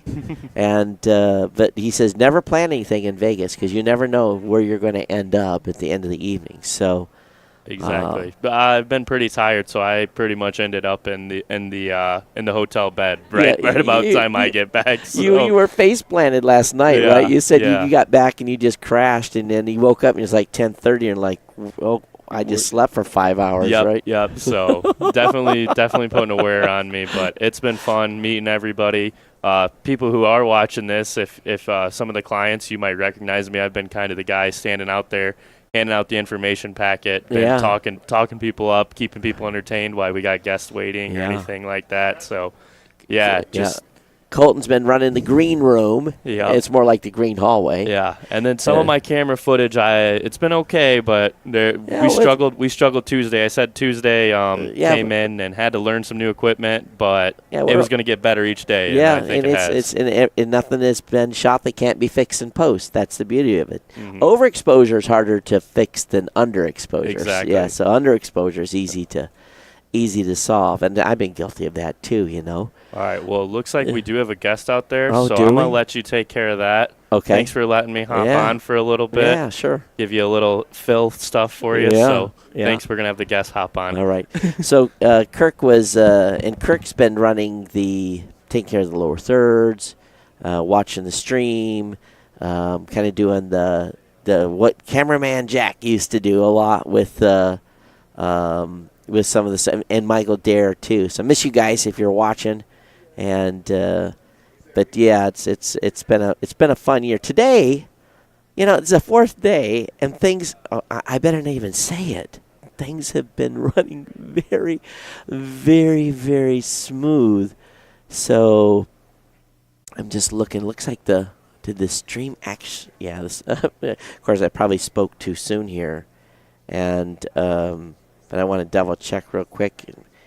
Yeah, I'm pretty sure the stream is up. I hope it is. So yeah, we're good. All right. I'm just making sure we are. All right. Okay, our guest is coming on board. And, it's from the Kodak folks. Good. If you've noticed on Geek News Central, we had some Kodak products. We did some reviews, and they're bringing two. Oh, what do we got here? They're coming on the show. So, yeah, they're getting their stuff prepped, and I'll make sure there's no trip hazard. We are working in a 10 by 12 area here, and it can be a little bit challenging at times to get. We have to kind of guide people into the studio. It's not easy to traverse the space, per se. All right. So while they're getting prepped, we're going to 2:00 Pacific time. So we've got just a little over 2 hours left today to. Yeah. Okay. All right. So we'll put them on the table. Then we'll hold them up. So. Hey, how you doing? Yeah, nice to meet you. Yeah. Yeah, it's fine.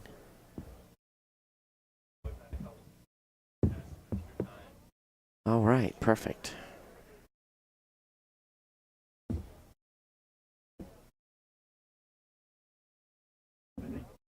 And I'll hold them up too, and we're talking about them.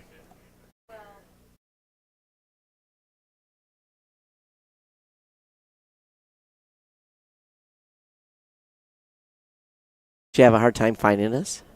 Well, yeah, it's just so big. I know. We're always Yeah.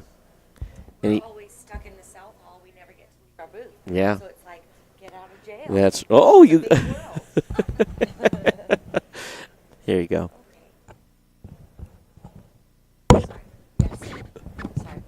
Okay.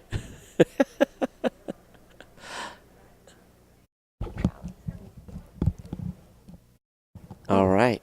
How do I? You sound. If you can you hear me? Yeah. Okay. All right. Perfect. Great. So we have Tracy. Tracy. Okay. I've been, I was like, "Where's your badge?" I was looking for your badge. Yeah. It's under my hair. It's okay. So we have Tracy with us from Kodak, and so you made you said you just got a get out of jail free card by coming from the South Hall, coming over to Tech West. That's can be a process in itself. So thank you for making the trek. I know it's hard, but it is Friday. Traffic a little lower over there today? It's going smoothly, yeah. Oh, that's and good. It's really nice to be out of our hall and to see all the other booths, And I was just telling Colton, we've been stuck here with, in Sands the whole weekend. I'm like, you guys missed the whole rest of the event, too. I know. So it's so big. So anyway, I'm excited to have Kodak on, and Tracy's going to talk about some of the stuff that they are doing this year.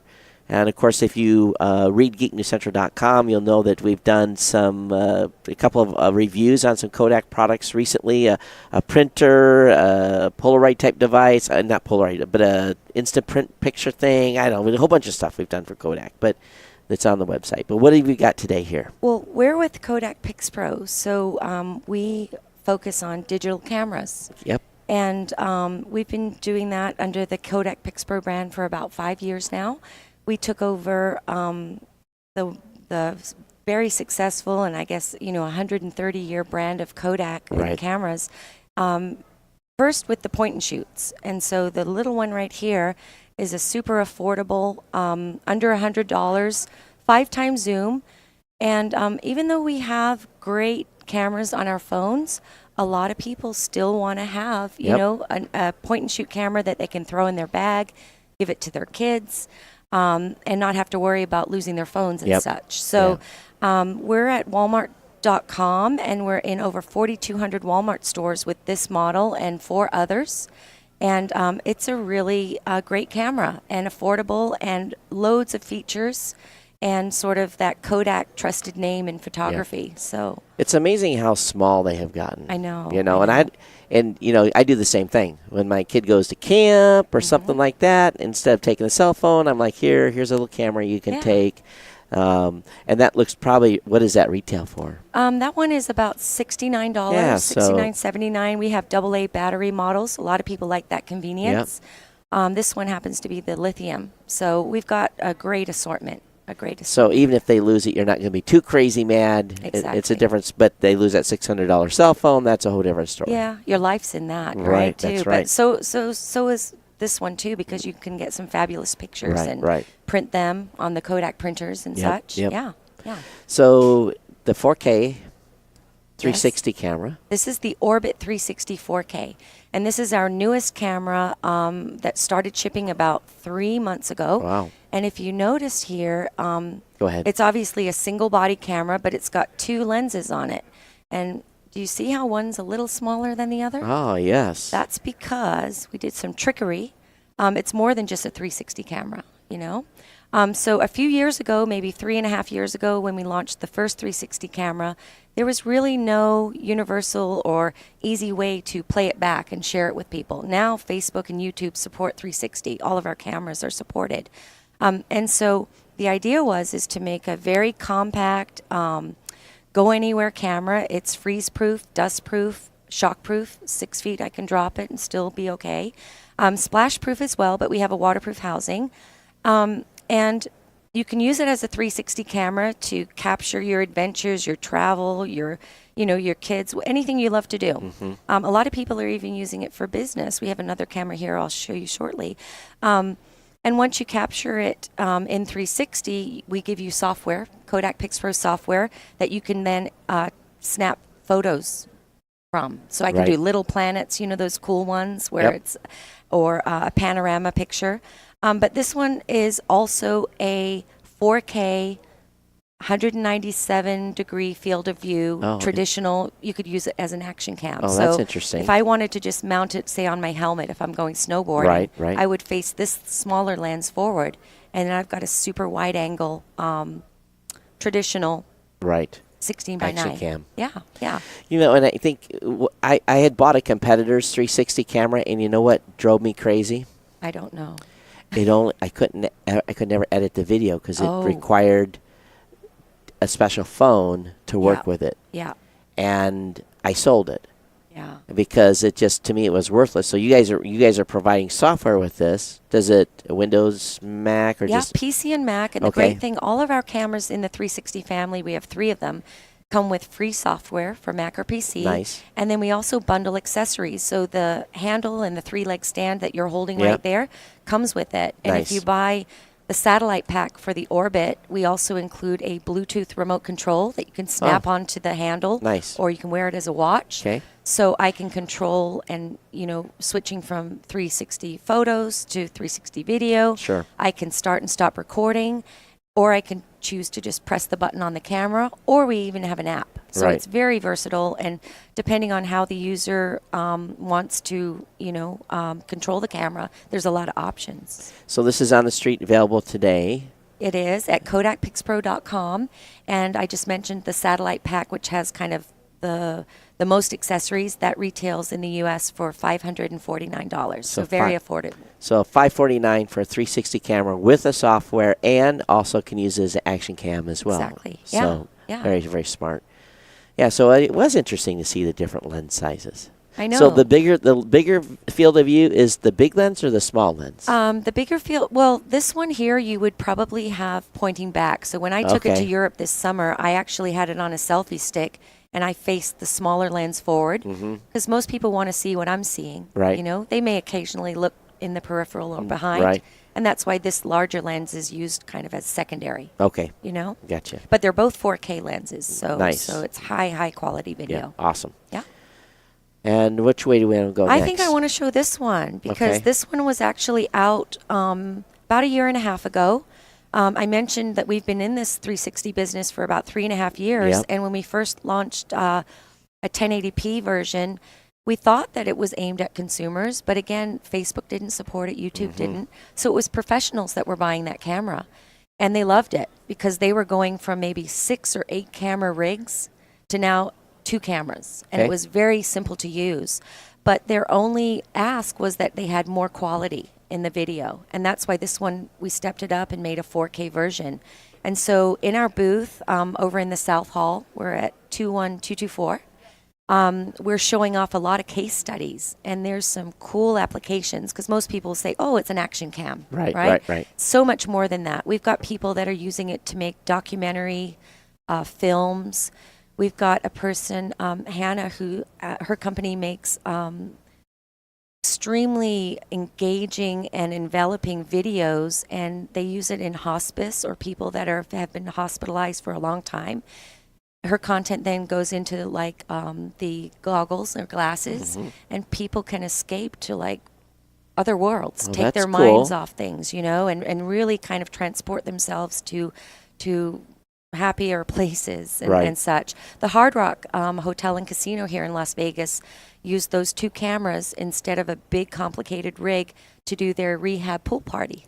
Wow. And they set it up on the stage with Flow Rida. Yep. And if you were at the party, you could go on their website or on their YouTube and try to find yourself. Or if you didn't make it to the party, you could feel like you were there. Right. So there's some incredible uses of the camera, and we're really excited that people love the Kodak PixPro brand. And we're happy that we provide the tools for these creatives. And this is more on the pro side, obviously. It is. But still affordable. So we sell, again, this in a bundle. So with the 2 camera bundle plus accessories, it's $899. So, you know, if you think about that, folks, you know, I always believe in if you're going to buy something, if you're going to buy a 360 camera, and this is a big purchase either way, but why not go this way with the $899, spend a little more money, and the quality on this, I'm sure the lenses, there's a delta between these lenses, because obviously if you're going to, this is more of a pro gear, you're going to have a better lens in this. Oh, definitely. Yeah. I mean, there's still 4K, and True, one of the true. things with the Kodak brand is that we use some of the best, probably the best lens and manufacturer that have been doing it for decades, and that's what we're known for. But you go on and look at any review for our Kodak PixPro 360 cameras, they're going to say, like, these ones, especially underwater, they're probably the best there are. Wow. Yeah. So they're waterproof too. These ones you have a You have to have enclosure. you have to have it put in an enclosure. Yeah, but for like some of the companies that are shooting like conservation and environmental documentaries are using these cameras underwater, which is really exciting for us too. Another use. So that rig is $899. Yeah. But you got a kit though. It may You not get a make kit. You get the selfie stick. You get this one has a Wi-Fi remote, which you're showing right there. The dual mount right there. Yeah. The 2 cameras, and literally right out of the box, you're good to go. You're good to go. Yeah. Same thing, include the software as well. Absolutely. Is it the same software package as this camera, or is it a little different? It's a little different because this one actually, it comes with editing and stitching software. Okay. But super easy to use. I literally drag camera A video, camera B video. I hit a stitch button, and I'm done. All right. Awesome. And now we have the more traditional big body DSLR. Yeah. Well, we fooled you, see, because this isn't a DSLR. This is actually what we call a bridge camera. So it sort of bridges between a point and shoot and a DSLR. So it does have that form factor and that body and size, right? But it's super affordable. And this is a brand new one that we're previewing here at CES 2018. This is 102 times zoom. That's pretty impressive. Yeah. And it's got the flip out, you know. Yep. Yeah. And it's pretty incredible because even a DSLR does not have the capability to do what our mega zoom cameras do. So you show and tell there. It's pretty impressive. That one a lot of people will use with a tripod. Of course. You know, the solar eclipse would have been a great one to capture on that. But we've got some amazing fans that love our cameras and they share their photos with us on our Facebook and here's what social. you did right. Yeah. You made it flip so it could go in. Yeah. Some of these cameras don't do that. Some Right. of them force you to stay like that. Yeah. And so, it's got the viewfinder as well. Which so is really nice. for vloggers out there and stuff like that, that's critical. This is it. I'm surprised. So it wow. Did you see that on the side too? Yeah, it's 4K. Yeah. Oh, awesome. Yeah. So the price point in that is right around. I think it's about $6.99. Around $6.99. So it'll do video. It'll do. So you can get a 4K camera, folks, that does essentially point and shoot and video with 100 times lens. Yeah. Because believe me, I buy a lot of lenses, and when you start buying lenses, it gets crazy. And this is and it's not too heavy either. No, but it still feels, you know, like a very, very professional, you know, type model. And I'm looking down the side, so you've got AV out, HDMI is. Does it by chance have a auxiliary audio in? Oh, now you're going to stump me. Oh. All right. I'm not, I'm a marketeer, not an engineer. Right. Yeah. So I don't think that one does, yeah, but it does have the built-in mic. Yeah, nice. But again, that's sort of our value. Kodak PixPro offers a lot of technology for a great value. Yep. Yeah. Thanks. Let me take this down and go back to this shot. So you guys have been busy, and this is a nice product. This is on the low end, not low end, but on the consumer side. Yeah, very affordable. Yeah, affordable on the consumer side. Yeah. And then a couple options on 360 as well. Yeah, absolutely. So all with PixPro brand. Yeah, Kodak PixPro. We're really proud, and we'd love for your viewers and to go to our website and learn more about the products. And I think we have something for everyone. Yes. Really. Yeah. So what is the website that they would go to then? We'd ask you to go to KodakPixPro.com. KodakPixPro, PIXPRO.com. Yes. All right, outstanding. Thank you for coming on the show. Thank you for making the trek. If you want to see something really amazing before you go downstairs and just spend 10 minutes looking downstairs. I think Allie and I will now that we're out. Yes, we're free birds. You're free. Thank you for having us. Yeah, thank you very much. And again, the KodakPixPro.com, and check out all this line of gear. Very cool stuff here at CES 2018. Thank you. Thank you. Thanks. Okay, so what I'm going to do next, folks, is I'm going to go ahead and run another video that we had up, and we'll get that rolling, and then we'll be back with more live content, all right?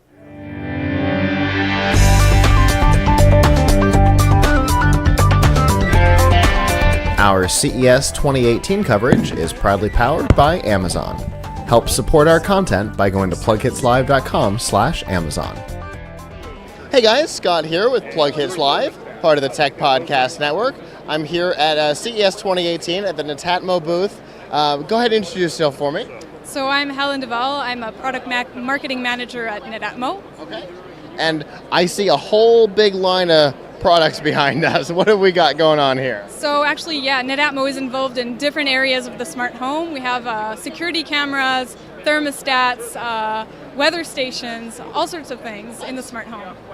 Now the thing that's really intriguing is right behind us we have a TV with Facebook Messenger on it, which seems bizarre at an IoT company. So what are we looking at there? So that's something that we're unveiling today. It's called the Netatmo Smart Home Bot. It's a chatbot which enables you to control all your Netatmo products directly through Facebook Messenger. So you can ask the bot to turn on the cameras as you leave your home, to switch on the lights, to set the heating to 24 degrees Celsius, all sorts of things depending on the products that you have. And so the bot works across the platform.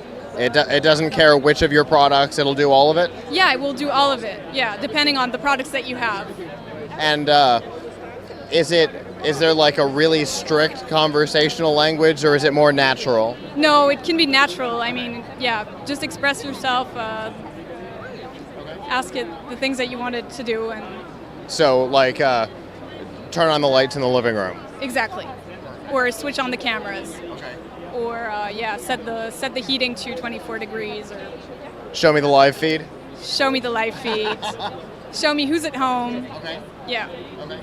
And so let's go with show me the live feed, and let's say you've got 3 or 4 cameras. Is it going to show you all the cameras, or is it going to ask you which one you want to show? Exactly. It's going to ask you which camera you would like to see. And so I imagine they've all got names in the system, and yes. it'll probably show you the names. Yes, exactly. Yeah, and then you just have to select one of the homes that you have, one of the cameras that you have, and it will show you the live stream of that specific camera.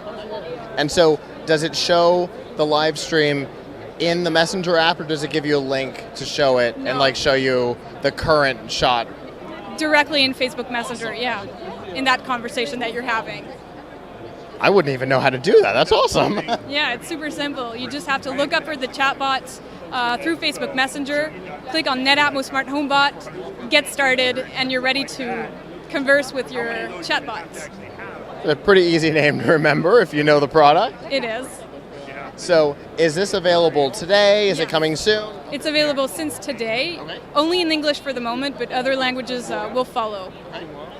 And is it part of the service, or is it an extra fee, or how does it work? No extra fee, it's free of charge. Yeah, that's it.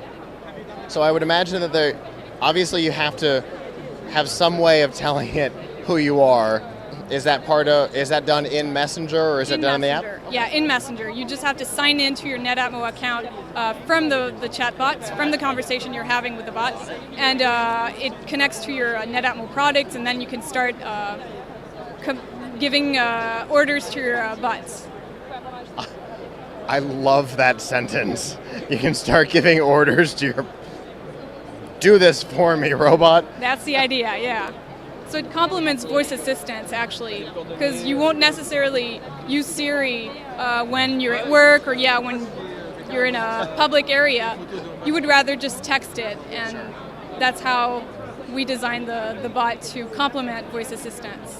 And that also means that, say, the voice assistant that uses Cortana, which I don't think you guys support, somebody with, say, on a Windows computer could still control their stuff. Mm-hmm. That's great. Yeah.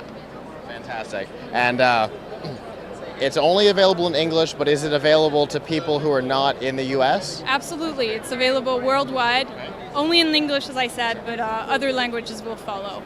So if you're in Italy but speak English, you can still use it? Yes. Well, I really appreciate you taking the time to talk to me today. Thanks for your time. For continuing CES 2018 coverage, stay tuned to plughitslive.com/CES. Hey folks, welcome back to our coverage, and of course that was a video from the folks at F5 Live. I want to welcome to the studio Darren from Aroma Rest. Is that correct? That is. All right. Thanks for being here. Thanks for being part of the show. We've got a light show going on. We're getting some aromatherapy here. Absolutely. We need some Zen after this week, so this is perfect. We always bring the Zen. All right. So, Darren, tell us about what's going on here. What product you have? Absolutely. So this is Aroma Rest, which is an amazing product that helps people sleep the way nature intended, with sight, sound, and smell. And you've already seen it brings a smile to your face and to mine. Yeah. What you're smelling right now is the smell of citrus, which is what you can wake up to in the morning to feel refreshed. Nice. Or any other kind of fragrance. Then we have, on the other side of this dual diffuser, we also have a bay where you can smell something for helping you feel restful, falling asleep, like lavender. Right. And then the sight part is 96 different million color LEDs that simulate sunrise, sunset, flickering candles, full lamp, anything else that you would like to simulate. Right. And an omnidirectional speaker that's built into it. And so you can listen to your favorite Barry White slow jams to go to sleep, or your rockin' workout music to wake up. And all of that's integrated and run from an app on your phone. Nice. So it's got a dual chamber, so you can run what you want at night and run what you want in the morning. Then AM, PM, wake up, fall asleep. Fantastic. Different ones. And one of the nice things about that is a lot of people have a really hard time falling asleep or staying asleep, or waking well. This really integrates all three of those things, or solutions to all three of those problems, in a way that helps them feel relaxed and refreshed. And all of it's controlled through the app. And so when you wake up in the morning, as a user, you're asked about how your sleep was, and then you get to respond. And based on your responses, it automatically adjusts the aroma rest to help you sleep better. Nice. Yeah. You know, I've been a big fan of essential oils for many, many years, and aromatherapy. You know, people that aren't getting aromatherapy are missing something. You know. They really are. And this is nice. It's got a nice decor look to it as well, so that it's not something some of those are pretty ugly. This one's nice, you know. Thank you. And it's something you wouldn't mind having in the bedroom, or wherever in the house you want to have it. Absolutely. And as an extra bonus, it's got USB ports in the back, and so you can charge your phone from it as well. That's cool. What is the availability of this? Is this already on the market? We have just launched it here at CES. We've already sold through half of our first production run. Wow, that's fantastic. What is the retail on this going to be, or what is it? Yeah, so the retail price on this is $160. Okay. Our nearest competitors that only do two of these three things sell their products for about $200 each. That's awesome. Yeah. That's awesome. So was this launched as part of a Kickstarter, or were you guys a regularly established company already, or? So this is part of the RevRoad family of companies. RevRoad is an accelerator that helps companies launch. Okay. And we've been helping them launch this. I'm owner in both of those. Right. And so it's been a really wonderful thing to be able to work with each one of them. We have other companies that this came out of. My partners at Phone Soap were also the ones who are owners in this company, and Wesley Laporte, the CEO there, is the developer of this. That's very, very cool. It's very nice. Thank you. And I think the thing I like about it the most is you can get two sessions going on at once. Absolutely. With it. Yeah, it's wonderful. And if you also notice, one of the great things about this, when your alarm clock usually goes off, it's kind of jarring. Yep. And it's sudden. And what this does is it allows me or anyone who uses it to set their alarm for what time they want to be up, and then it will give you a chance to set when you want the alarm to actually start, imperceptibly soft, and then gently, gradually bring you out of a deep sleep. Right. I'm one of those guys that's got to blast me at the beginning, or I don't get out of bed. But everybody's a little bit different, though, you know. Yeah. So. Well, we'll have to give you a shot with this, and so you can see how restful it is. Yeah. And then, of course, all the sleep kind of monitoring data that you would expect to see there. It is user inputted. So user inputted sleep monitoring. Okay. Yep. And that's what gives the automatic adjustment then to the aroma rest. Oh, so you can determine if your sleep was great, it won't change anything. Right. But if your sleep was not good, you can say what was not good about it, and then it will adjust. Right. Awesome. Yeah. All right. All kinds of cool stuff here at CES. Aroma Rest. What's the website? Aromarest.com. Easy peasy. Aromarest.com. Come visit us there. Get a great deal. All right. And let's get the rest of these sold. So your first production. So what's the plan then? You run through the rest of the production run, then you guys are going to have to go back and build some more. We like that plan. It's a high-class problem. That is a good problem to have, right? All right. Thank you for coming on. I appreciate it. Thank and you. Good luck with the rest of the show. We're Appreciate almost done. Actually, we're almost out of Vegas, where everyone's going to need one of those for the next week. Absolutely. It's a pleasure being here. Thank you. Thank you so much. Great show. All right, folks, we'll go ahead and run another video from the F5 Live team, and then we'll be back with more coverage here at CES.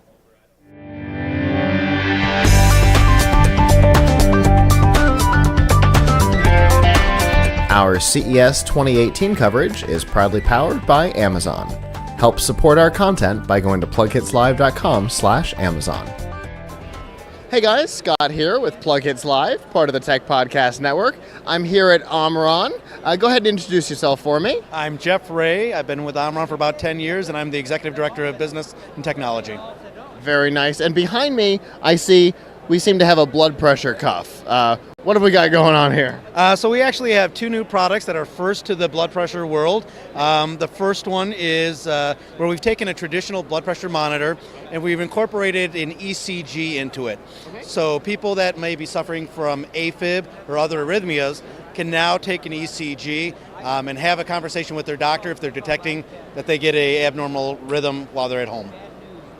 Very cool. So it's a standard cuff, but it's got a really kind of niche specialty to it. Yeah, so what we've done is that people are now using something that they're familiar with and now bringing in something that they're less familiar with so that we can try and do it and get a more complete picture of their heart health. So how does it work? Do you put the cuff on and it takes both readings, or is it a two-part process? How does that work? It's however you want to do it. You can either put the cuff on and just take your blood pressure, you can just take an ECG. We're recommending that you do both because we're trying to find out what those trends are for people that may have AFib and high blood pressure. So the ECG runs through the cuff as well as, or is it separate? There's actually electrodes on the side of it.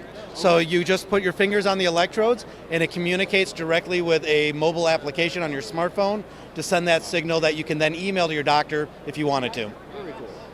Very cool. I like that. And then I see we have what looks like a smartwatch, which seems like a bit of a departure from the blood pressure cuff. What is that about? Well, it may look like a smartwatch, but we've actually borrowed from the design of smartwatch. Okay. The major difference here is that this is a medical device. And so what we wanted to do was make something that people wouldn't be afraid to put on their wrist and leave their house wearing. So if it looks just like a regular old smartwatch, no one's the wiser that it actually is a medical device where they can take their blood pressure. And taking your blood pressure is actually really simple. All I have to do is press the button.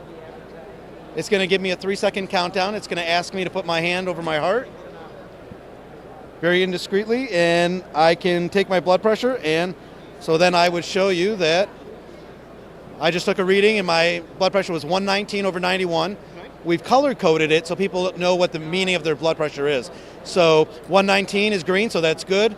91's a little bit high, so it's red, but I'm hoping that's because I'm talking to you. Sure. But it does a little bit more than blood pressure. It is also an activity tracker, a sleep monitor, and does notifications just like a smartwatch would, but it is not a smartwatch, it is a medical device.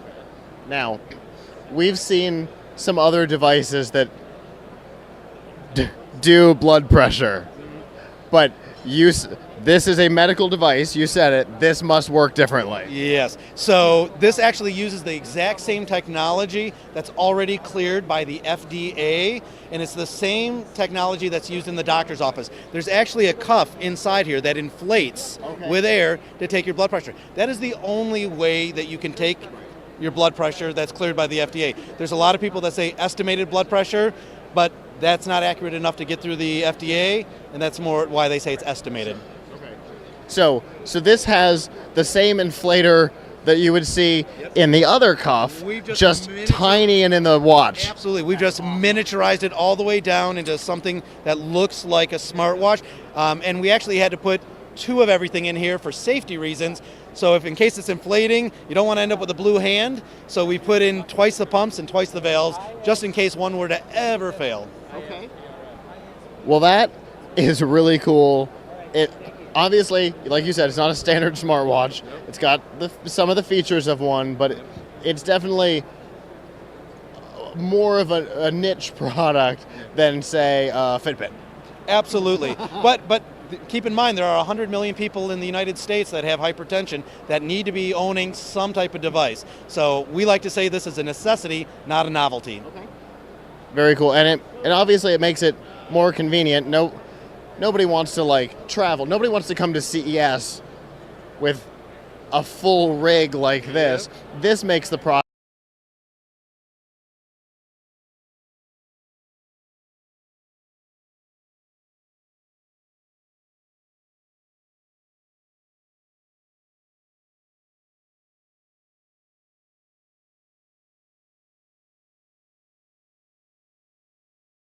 Okay, folks, we're back, and I think the F5 guys, when they edited that video, they didn't chop it at the end where it needed to be, because I noticed I looked up and it was just still. Nobody was moving. But, hey, I want to welcome Barclays to the Barclays Bank. That's right, yeah. Yeah, to the show. And you're thinking, what is a bank doing at the Consumer Electronics Show? Well, we all know about contactless payment systems, and this is what we're going to be sharing now with you guys. And I've got Adam on from Barclays. Welcome to the show. Thank you. We've got a number of devices sitting here. And we got a watch, we got a fitness band, we got a woman's bracelet, some car keys. Okay, that's to me like, all right, I've got a watch on, and got car keys in my pocket. What's special about this? Well, you already touched on it. So in the UK at the moment, contactless payments are booming, particularly in the last 5 years. So over half of all eligible transactions under £30 are now contactless. 2 out of 3 terminals. We use it on the London Underground. It's getting rolled out across other transit systems in the UK. So we've had about 1 billion journeys on the Underground using contactless. It's just getting bigger and bigger. And at Barclays, we really want to give our customers choice about ways to pay. It's kind of a mantra. Yep. And we've always been at the pioneering end of innovation. So we brought contactless to the UK in 2007. The next step on our journey is integrating contactless payment into normal form factors, normal devices. Right. So the devices you mentioned are a car key, a fitness device, a watch, a Timex watch, a DS car key, the jewellery. You can travel on these. You can pay with these. The chip you're holding in your hand at the moment is the smallest contactless card on market. We just brought that to market with Visa and Gemalto. And using that, we're able to make all of these non-smart devices smart. Yeah. So he's got a pay terminal here, and we've all seen these. Anyone that's got a credit card is either swiped or stuck their card in. But, as we were talking prior to coming back live, is that my wife always complained that contactless payment's been going on in Japan for many, many years, and we always laugh how far behind we are in the United States. And I'm happy now I can use Apple Pay to tie it to whatever credit card I have to make payments. But this takes it to a whole new level by being able to just, if I'm out, all I need is a fitness band. Exactly. So, fitness is a perfect use case for this. Or my watch. Or your watch. So with fitness, you go for a run. You might not want to carry your wallet or purse to get a bottle of water. You don't want to. Yeah. But actually, if all you've got on is your existing fitness device, so this is a company called Newband that we partner with. They've integrated our chip. On the run, you just run into the grocery store, you tap and pay, and you're out. Completely quick, and you haven't had to lug around a wallet or purse with you. And and another thing is interesting too is if you're wearing this, you're not going to lose it per se either, because sometimes people lose their wallets or lose a phone, and then you're kind of in a mess. You always will have a payment system in your pocket or on your arm or wrist or wearing around your neck or whatever it may be. Actually, that's a bracelet. But so I think this is the future. Don't you feel that we'll find a lot more options with contact payments going into stuff that we wear? That's the idea. I think the buzzword here is convenience. So if you're traveling on the Underground, instead of having to reach into your back pocket to get a phone or a contactless card, you just swipe through. So you mentioned the reader here. I'll just show you how easy it is. So there's the transaction. And it's done. It's done. Yeah. And that just goes through. So, yeah, it's... That's impressive. Yeah, so it's not connected to the netlist. Right. So it won't authorize, but you get the idea. Yeah. So because I don't use this, I've never used this type of system, do they have to put a PIN in or anything, or as long as they...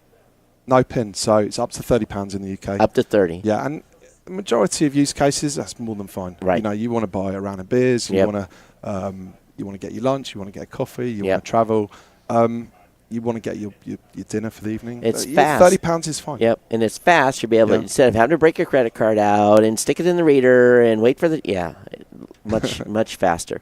Do you feel, now obviously, this is largely going to be deployed in the UK. You've already deployed contactless payment hugely in the UK. When's this going to start trickling down to us here in the United States? So, the UK, we're trying to be pioneers. So the UK is the focus. What we find with a lot of brands is actually they definitely want a global rollout. The big global brands don't just want to launch a product in one market. So what they're doing is using the UK as an opportunity to test in a very mature market with one of the biggest banks. Right. Yeah. In terms of the States, we work very closely. We're here today with one of our partners, Tappy, who are setting up similar programs with banks around the world. And also with Visa as well, we have the Visa tokenization solution, which brands will be able to put on the devices to enable payment in other markets. I think we're maybe a year or two away from it in the States, but it is going to happen. It's the direction of travel. But those of you in the UK, man, this just takes it to a whole new level. Thank you. Yeah. Yeah. I mean, the customer feedback we've had so far is great. I mean, this we've been doing wearable payments for a few years. It started actually as a festival tool. So you can put access on these chips as well to let you into hotels or football clubs or festivals. So it started as a festival tool, but actually it's progressed to payment, and the customer feedback's been great since then. So I noticed this is specifically a Timex watch. I see. Well, at least I assume it's Timex. It is indeed, yeah. So when you're with your partnership with Timex, how many actual watches are they going to put the chip in? So they're starting with 2. With 2. Yeah. And as part of that roadmap, we're working with them to look at other models as well. But the intent is when we talk to partners, it's not just a pilot, it's not just a test. We want to fully integrate payment into their devices. Did they integrate it actually inside the watch or in the band? It's a good question. So it's in the band. It's in the band. Yeah. So it's always on this side of the wrist, because if it's on this side of the wrist, you've got to twist your arm into a bit of an unnatural motion. So yeah, it's always that way. So that makes a lot of sense. So what you can really do is you could rapidly deploy this with Apple Watch bands that they don't have to be from Apple. They could be a third-party OEM. Could actually, this is fantastic. Yeah, the potential here is huge. Yeah, so we're at the show. We want to talk to M brands. Sure. We want to speak to other brands, and we've already, just in the course of CES, we've spoken to a fair few who want to be on this journey with us. Partner with us. Yeah. So for those of you that are wanting contactless payment systems, for those in the UK, you've got it. You're going to have more options soon, and us here in the United States are going to have to wait just a little bit longer. But Adam, thanks for coming on. Thanks for showing me this. This is exciting stuff. I can't wait for it to trickle back to us over time, and thanks for leading the way in the UK. My pleasure, and thank you for having me. Thank you very much. I appreciate it.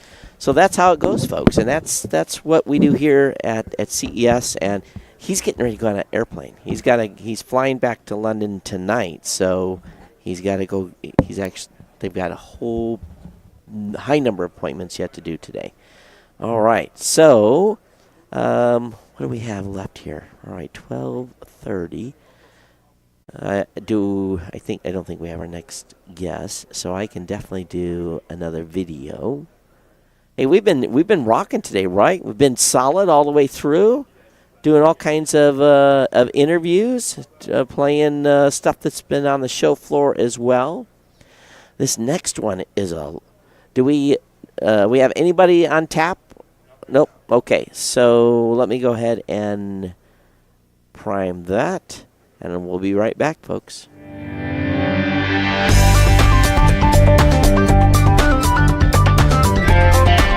Our CES 2018 coverage is proudly powered by Amazon.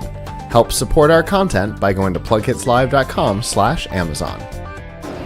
What's up, Internet? This is Jacob Cannon with Plug Hits Live, part of the Tech Podcast Network. I'm here at UJIT with... Would you introduce yourself? My name is Konstantin Notman. I'm CEO of UJIT Group. What would you say we have here today? First of all, this is two-wheeler from one side. From another side, this is a combination of the advanced technologies on the level of materials, high level of connectivity, and a really cool design. And our main focus is big cities, urban areas, and to create absolutely another level of freedom for city lovers. And we are very welcome to city lovers to share with them all our features and benefits. We have a lot of them. Okay. What can you tell me about your scooter? Okay, scooter we are very distinctive in a lot of parts of the scooter. We can start from materials. And first of all, the result of these material studies and really deep R&D level, that our vehicle two-wheeler is much lighter. It's less than 50 kg. I don't know what it will be in pounds. Sorry, but in any way, it's much lighter than all other two-wheelers in this segment. Why? Because we have ultralight tires, we have ultralight rims, we have ultralight carbon fiber and magnesium military alloys frames. We worked a lot how to reduce weight in different sections.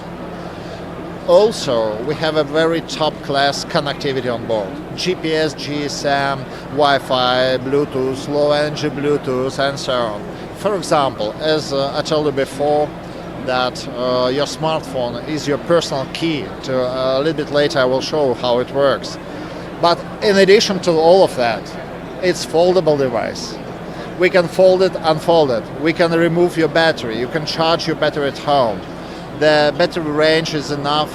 The battery charging level is enough for to make 90 miles. It's more than enough for city area. The charging time of the big battery, if we are using onboard charger, is really long. It's something like 6 hours. But if we are using external charger, fast-speed charger, you need only 1 hour to charge it for next 90 miles. And this is very useful from our point of view. The wheels are very interesting. There's no spokes in the wheels. Yes, we have not any spokes in the wheels, and we are calling it orbital wheels. And it's not only. We have the motor inside the rim. The thickness of our motor is only 1 centimeter, and it's completely implemented to the rim. This is the part of the whole system. And you can see that we have very efficient brakes.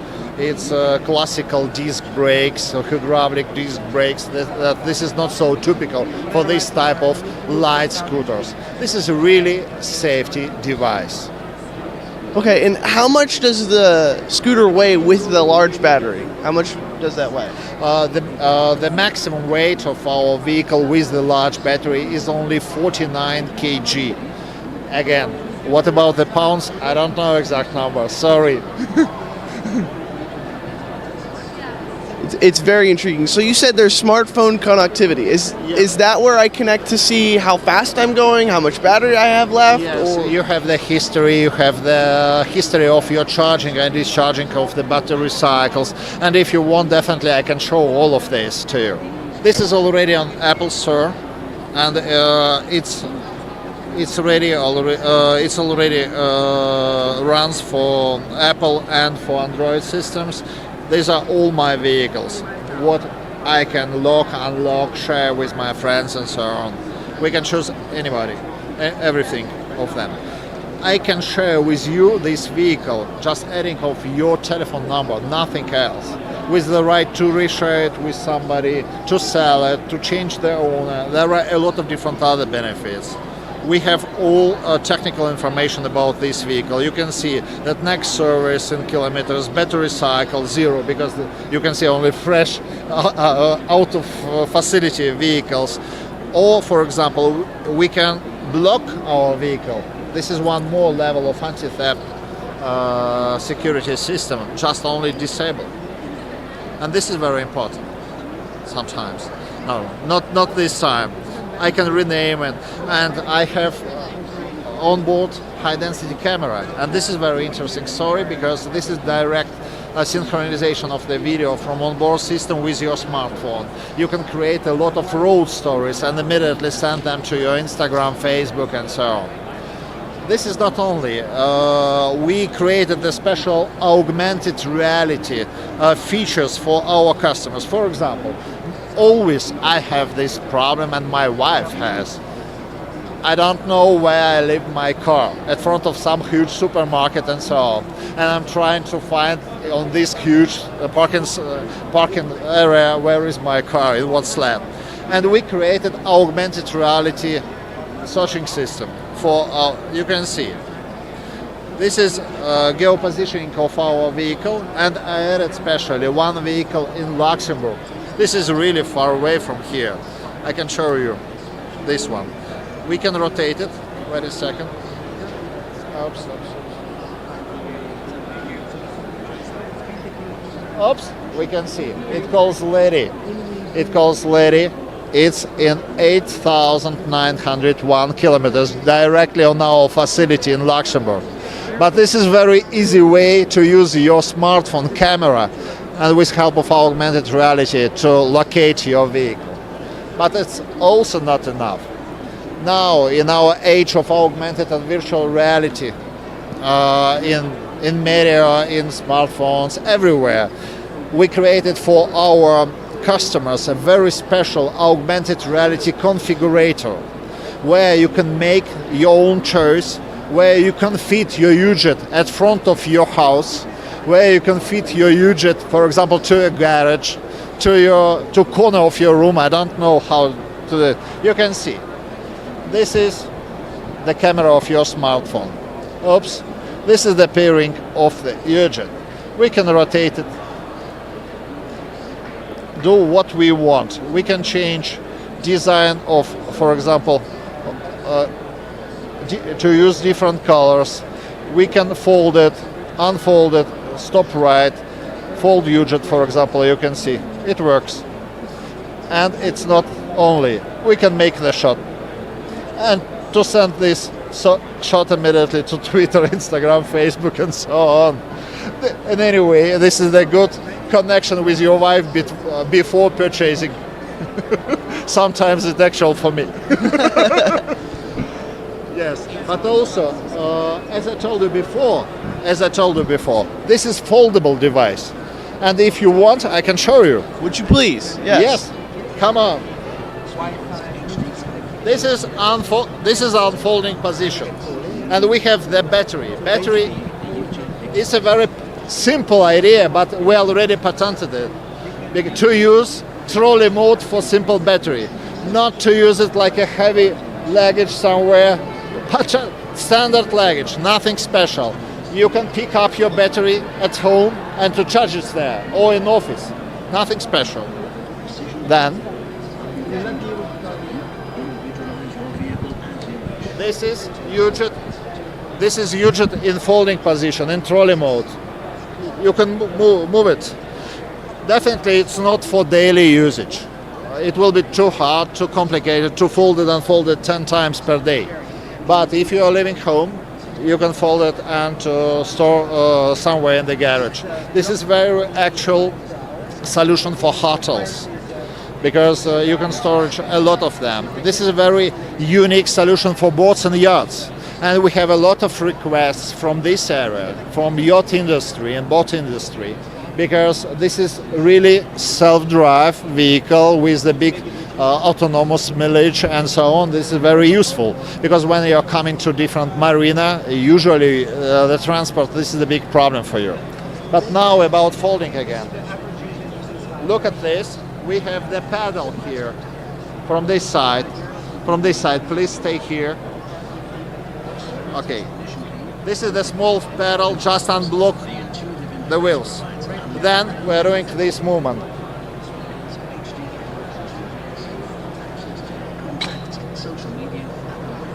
It blocks.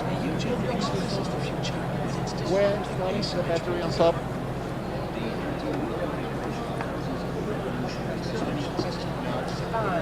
It's done. Voila. And it's not necessary to make any additional movements like usual when you are folding and unfolding something.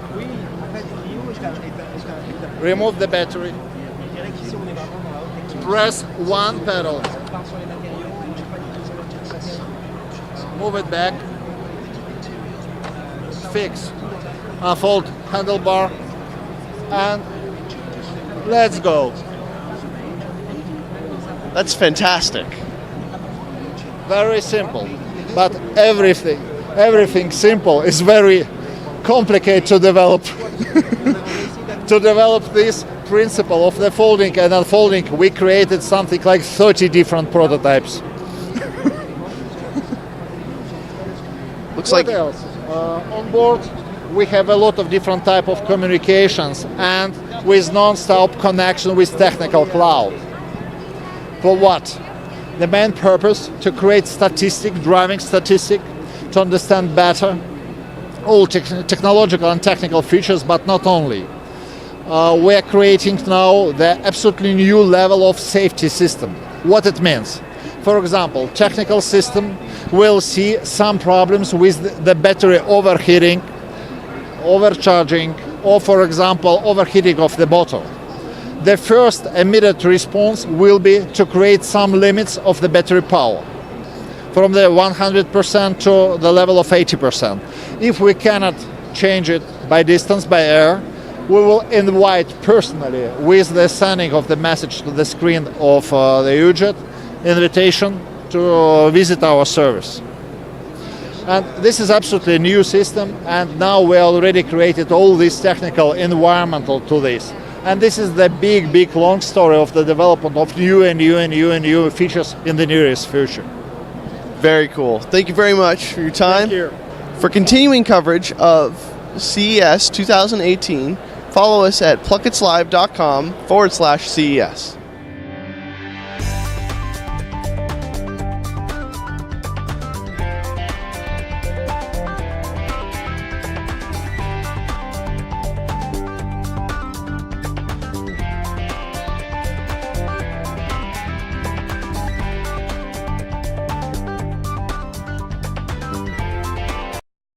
Hey folks, we're back, and I've changed chairs. Magic, right? Yeah. So I'm about ready. I'm out of here. Well, first of all, introduce yourself. Hi guys, I'm Danielle. I'm part of the Plug Hits Live F5 Live team under TPN. And of course, I'm out of here. I've been on the chair. We've got an hour to go. We've got the best coming in to do the wrap to finish this up for the day.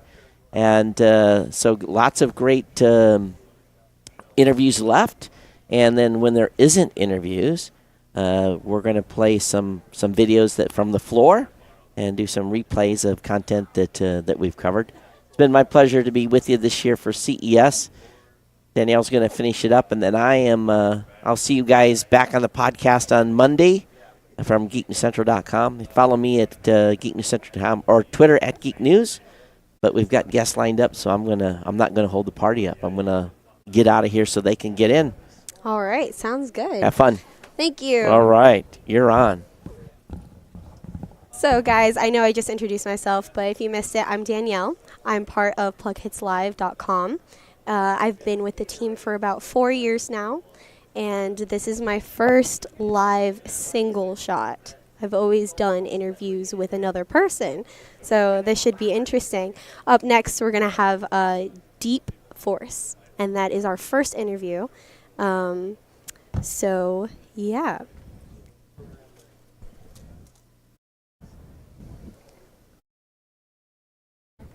Oh, yes. So, our first interview has actually come. So... Hi, how are you? Good, how are you? I'm good. Can you please introduce yourself for me? Sure. My name is May. I'm the CTO of Deep Force. Okay. So what we do is we empower artificial intelligence on devices. Mm-hmm. Nowadays, when people think of artificial intelligence, they think it's a black technology. They feel like scary, and they feel like their privacy is invaded. So that's why we started this company from this angle. We believe that our cell phones actually have enough computing power to take care of most of the artificial intelligence tasks. So instead of requiring users to send their pictures, videos, audios over the internet, we process all the informations right here on the device. Okay. So how does that work exactly? So what we do is, there are two things. First, we need to leverage the neural network model. We do know that accuracy is very important for our customers and their customers. The deep learning so far is the highest, the best AI algorithms available. So for example, for face recognition, the accuracy is over 99.9%. Mm-hmm. And the computers can recognize the face so fast in less than 200 milliseconds. So it's even faster than human right now. Yeah. So we take that model, and so there are certain structure.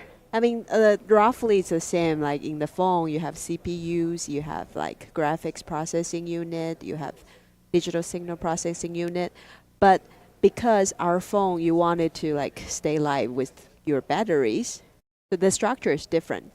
And myself, I was from Broadcom before, and the rest of my team are from Qualcomm, MediaTek, so we know the embedded architecture really well. We take the deep learning network, which is the algorithm itself, and leverage the max out of the computation power. So the technical term would be heterogeneous computing.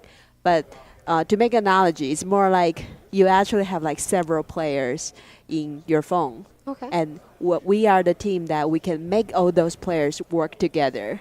And when they work together, you have more computation powers, and that provide more convenience for our customers and their customers. So how is this safe?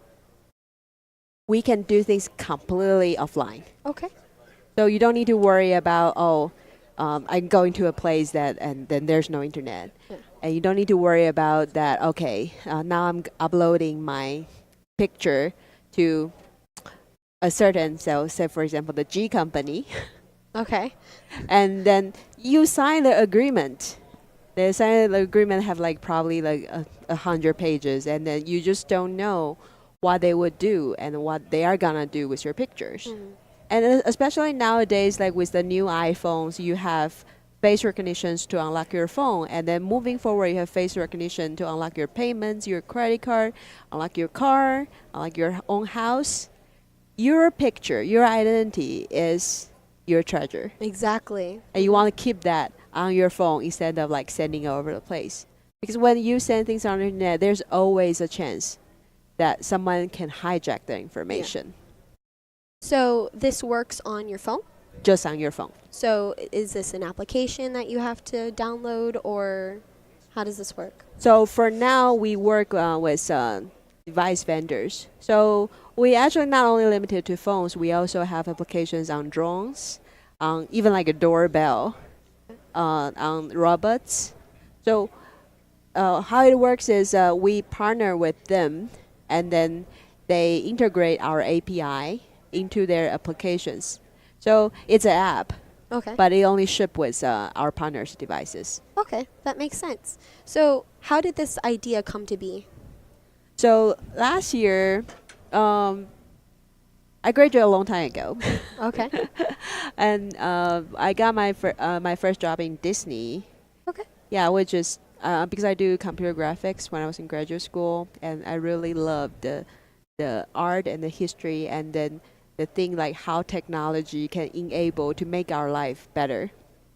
And this is like a dream place, a lot of fantasy. Yeah. Yeah, and then the next job I went to Broadcom. Okay. So Broadcom, we work on embedded systems. And then of course, and at that time, AI coming to play because AI just has a lot of like unlimited possibilities. I mentioned face recognition, and we also do object recognition. We do like gaze direction, so you can see, say, when you go into a department store, you have a camera look at the merchandise. You have a camera look at the customer, so we will know what the customer is looking at. Okay. And then you can feed information. So when I was in Broadcom, we work on AI, and my colleagues, Qualcomm, they work on AI as well. But the thing is, when you work for a big company, you follow their agenda. And then for their agenda, for a big company, their agenda is definitely for their device to be the device on the internet. And I feel that's not fair, because AI as part of technology is supposed to serve the society, to serve human, not to become part of like a power play, like a piece on the chessboard. A competition. Exactly. So we would like to, so we will actually, our platform, you can run on any kind of embedded system. It could come from MediaTek, it could come from Qualcomm, it can come from Broadcom. It could run on, so for example, someone they want to kind of like build their own architecture, and we can accommodate that too. Okay. So what are you most excited about or most passionate about with this product? So I'm very passionate about it because we open a new possibility that we prove that AI can run without boundary. You don't need to be worrying about that. Oh, I'm not sure if I want to do that because things like I need to upload all my data to the internet, and that's scary. Yeah. And also, I want to show people that AI can be under your control because this is your device. You can control whether, say, if you want to sync your information with your friends, that's your right. But if you don't want to sync your pictures to a third party, that should be your right too. Exactly. Definitely. So being at CES 2018, what are your goals here? We're here, so we just started the company last year, January last year, so we are 1 year old. Okay. We are here to looking for like partners and new opportunities and also investors. Okay. And what kind of things do you expect for the future of this product? For now, that we are looking at the mobile sectors because that's our most familiar playground. Mhm. And moving forward, we are excited to moving forward to educational sector and then health sector. So in education, people think it's kind of like a more traditional industry. So Yeah. they don't really feel like AI can come into play. But my mom is a teacher. So I know that there's a lot of things that AI can help. So the way I see, yeah, the way I see artificial intelligence is assisted intelligence. Yeah, it can help our life become so much better, and then it could help with a lot of repetitive work, like just say repeat, and that you need precision. That's what the computer is the best at, and that free our mind, free our like intelligent, beautiful human mind to do more creative stuff and to make our life better. I love personally how I can feel your passion for this AI experience. And it actually warms my heart to know that there's so many people that are so passionate about their products. So for the program, how would partners or how would someone purchase your program? So our website is at www.dforce.com, and you can reach us by email, or you can even just message us on Facebook.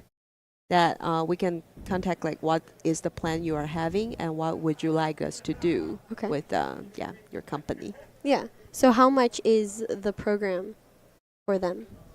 So for now we do like two kinds of charging method. So for hardware vendors, and we actually met a lot of them at CES right here, the hardware cost is important to them. Okay. So they cannot afford some like a subscription based method because they sell their products like for a one-time cost, so they need a fixed cost. So we do offer like a solution for a fixed cost per device, and that the price depends on like how many devices they are gonna be selling. The second type of our customer is they already doing things based on subscription based. So for example, like the surveillance camera in department store, the video management company, they already like charging the department store by month. And then we charge about like 1 to 2% of our revenue. All right. And what kind of partnerships do you have already? Can you list some of them and the way it's been implemented? Sure. For cell phone companies, we are working with Philips right now. And they don't just have cell phones. They actually have like a lot of like a wireless. So they have drones, they have robots, and they are moving forward to different kind of devices. And also, I'm really excited that we're gonna work with the Macy Center. It's the biggest educational center based in New York. Okay. So we will be working together to try out some ideas how to help people who speak English as a second language to feel more confident in speaking. Because a lot of my fellow friends, they speak good English. It's just they don't think so. Oh, yeah. You have to be confident in how you say the things you say. Exactly. So we believe in numbers. We are engineers. So for each time, like when they pronounce something, then we help them and we guide them. Because we have a video artificial intelligence and we also have audio artificial intelligence. So we can combine those information and say, hey, if your mouse can open a little bit wider, the sound will be more accurate. And then by knowing you're getting better and better each time you practice, you become more and more confident in the process. Definitely. All right. Is there anything else you would like to tell our viewers about Deep Force? So Deep Force is here, and we're looking forward to bring the future right here and right now. We're looking forward to work with you. If you're a company, you can reach us, and then we can talk about what would it be a business deal. If you're an investor, we're about to close our A round, but right now we are open for like other possibilities, and we're looking forward to like working a long term with you. So say if you have other technology companies you would like to invest in, it's always good to see like what's in the future. Yeah. Because I know I will need be wrong at some point. Definitely. So can you put your plug out there again? If anybody wanted to find out more about Deep Force or how to connect with you, where could they go and how can they find out more? So you can go to our website. It's www.deepforce.com. Or you can go to our Facebook. So search for Deep Force on Facebook. Or you can email us. It's at contact@deepforce.com. Okay. Well, thank you very much. Thank you. Have a good rest of your show. Thank you. You too. Thank you. So, this is the type of thing that that CES has this year. There are so many possibilities for AI and all sorts of things. 2018 has so much to offer, and it's so awesome to see people who are passionate about, you know, their products and how everything works together. So I think our next interview will be will be in a few minutes. But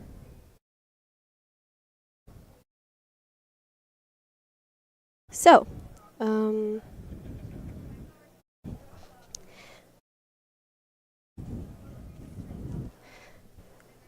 CES has been absolutely crazy this year, guys.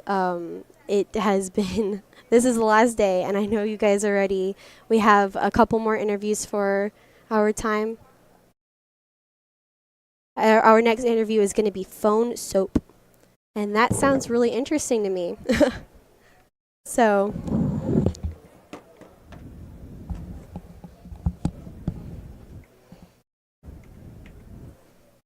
hi. Hi, nice to meet you. Nice to meet you. David. Can you please introduce yourself and your title? Absolutely. My name's David, and I'm the Director of Marketing at Phone Soap. Phone soap. Okay, Yeah. so what is phone soap? Great question. So this is Phone Soap. It's a UV sanitizer for our devices, like our phones and tablets. It uses UV lights, similar to what we use in hospitals to sanitize devices, but for our own electronics. Okay. Yep. Once you close the device, the light comes on, and the UV lights will stay on for about 10 minutes. And at that point, your device, your phone, your tablet is sanitized. As well, it works as a charger, so you can charge your phone. Okay. And in fact, this actually sits on my nightstand at night, and I charge my phone in here, and I close it, and then in the morning I wake up to a charged and sanitized and clean phone.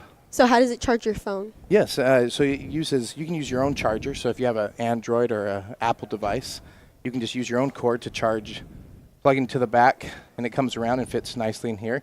As well as we have new wireless technology built into some of our devices, so you can charge your phone wirelessly. Okay.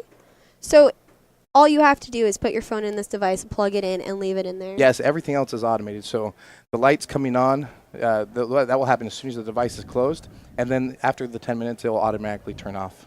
So this is something that needs to be plugged in Yes. to operate? Yeah, so you'd plug this in. Like I say, we keep it on my wife's side and on my side.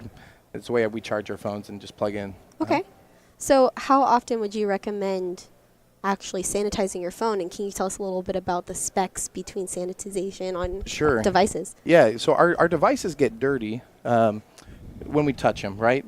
And so similar, our hands get dirty. We're touching shopping carts, doorknobs, gas pumps, and then we transfer those bacteria onto our phone. And so I charge my phone in here, so it's also cleaning every day. I don't even think about it twice. As well as my wife and I use our phones as recipes.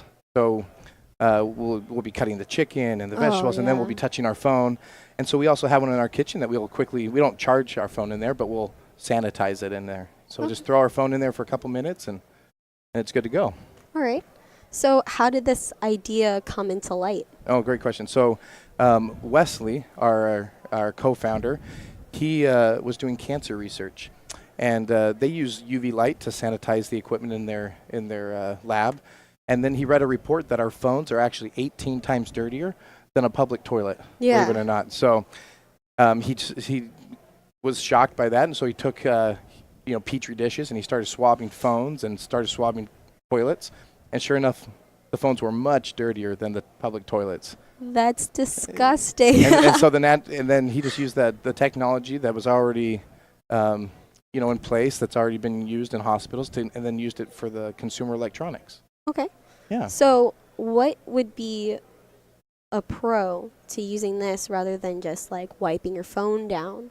Yeah, great question. So UV light is really the only way to effectively get all the bacteria that's on the phone.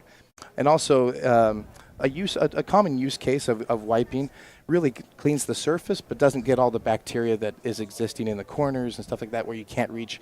And the amount of time that you'd actually have to pass the alcohol wipes doesn't make it usually as effective for someone in a typical use case. Yeah, definitely. I know that I'll try to clean my phone, every so often, but I use like a Clorox wipe or something. Yeah. So we have devices that actually will clean the screen, but again, the UV light really is the only one to get it all the way. And so our UV light will sanitize to 99.99, as well as we have medical versions that will do that as well, but in 30 seconds. Okay. So for hospitals. So a doctor that's taking their tablet from room to room can put their tablet in the phone soap med and sanitize it in a couple seconds versus, the at-home version where it'd take a couple minutes. So it removes bacteria, correct? Yeah, it'll break down and kill the bacteria. So that must be good for health reasons. Oh, yeah, absolutely. So on our phones, we have staph, we have MERS, so we have E. coli. And in general, we're somewhat immune to our own bacteria. And bacteria is good, right? Mm-hmm. But the problem is that the bacteria that we're transferring from things that we all touch, right? Sharing, if someone has the flu, this year the flu is terrible. I just got over my flu. Did you just get over the flu? Yes. Absolutely. So, we're told, hey, wash your hands, don't touch this. But the thing that we're touching, in fact, I just read a report that we touch our phones well over 50 times a day. Yeah. So it's just another device that is commonly shared between people that we provide a solution and a way to clean those devices. And this must be a really big topic here at CES. I mean, there are people everywhere, and we're constantly walking around. No, absolutely. We're distributing bacteria and germs. That's right. Constantly. We have a little sign next to our booth that says "Avoid the CES flu" because it's something that's real. That it happens because we're talking and touching each other so often, and those germs are being passed. And so, absolutely, we've got a lot of attention and great press from this. That's awesome. And at your booth, are you doing like a demo? Or? Yeah, absolutely. So at our booth, we have the medical version. Again, it's sanitizing in about 20 seconds. So people are coming and using their tablets and phones and getting a quick clean. So. Okay. Yeah. So how has CES 2018 been treating you? It's been fantastic. We've got a lot of great attention from international distributors, as well as just people recognizing when they see. The best thing about Phone Soap is when people hear about it, they make that connection. There's a direct, people understand like, oh yeah, I do use my phone in the bathroom. I am using it everywhere I go in taxis and stuff. And then our phones are much more than phones nowadays, right? Yes. They're kids' toys. I'm handing my phone to my daughter to watch Netflix. And so what germs am I passing to her, right? Uh-huh. So absolutely, I think people are definitely gravitating and understanding that this is a real issue. How long has development been going on for this device? Yeah, great question. So a couple years ago, it's been about 3 or 4 years, been around. We were on Shark Tank not too long ago, a couple years ago, and got a deal with Lori, and she's been a great asset to Phone Soap as well. So development has been going a long time, although the UV technology has been around for a very long time. Okay. Yeah. What are you most excited about with this product? Like, what really draws your passion? Yeah, well, what drew my passion is just this idea that something so practical and so neat and also so efficient, right? It's so you don't need to learn a new habit to use the product, Yeah. right? Because of the ability to charge your phone at the same time. Well, we all charge our phones at night, Exactly. right? So it's just a great added benefit without having to learn a new habit. Hmm. So you can just come home after a long day of Yeah. wherever you work. There are many different use cases for this. Yes. You come home, you plug in your phone, you put it in the. Is there a way that the cord can easily? Oh, Yep. it does. It's all Okay. built in. Yep. So the cord can easily fit into the little slot, so it can just go in there. Uh-huh. Would it also sanitize? I'm guessing it would also sanitize the end of your cord. Yeah, in fact, it will actually sanitize anything that fits inside. So you can put credit cards, things that you're Oh. handing to people often, keys. We've had people put, we have a larger one for tablets. And so, in fact, I put my kids' bean keys and bottles in there. Or if we buy a toy and we want to sanitize it before handing it to them, if it's a chew toy or something like that, we can sanitize that as well. That is really smart. Yeah. I didn't even think about that. So yeah, it's great use cases, and this year is all about developing these strategic partnership as well as expanding the product line to meet the customer's needs. Definitely. So, you mentioned that you had some other lines like for tablets. Yeah, we have a one called the Phone Soap XL, so it'll fit tablets. We have a Phone Soap locker, so for doctors' offices or schools that are using tablets as a primary source of communication or information, they're able to sanitize those at night, charge them, as well as lock the case, and so they can keep it secure. Definitely. Yeah. So, what are your goals for the future of this device and the future of your company? Yeah, to keep growing, and obviously there's a great opportunity in medical, where I think the idea of using technology in tablets and phones is still relatively new to the medical community, and so I think we're just starting to realize that this is really the future. We don't take a Definitely. clipboard into the doctor's offices; they're using iPads, and it's going room to room, and so there's definitely a need for some kind of cleaning and sanitation, and that's what we're hoping to provide. All right. And how much are these products? Yeah, the great question. So they're all available on our website currently, $59.95 on our website. Our wireless charger is $99, and our XL is $120.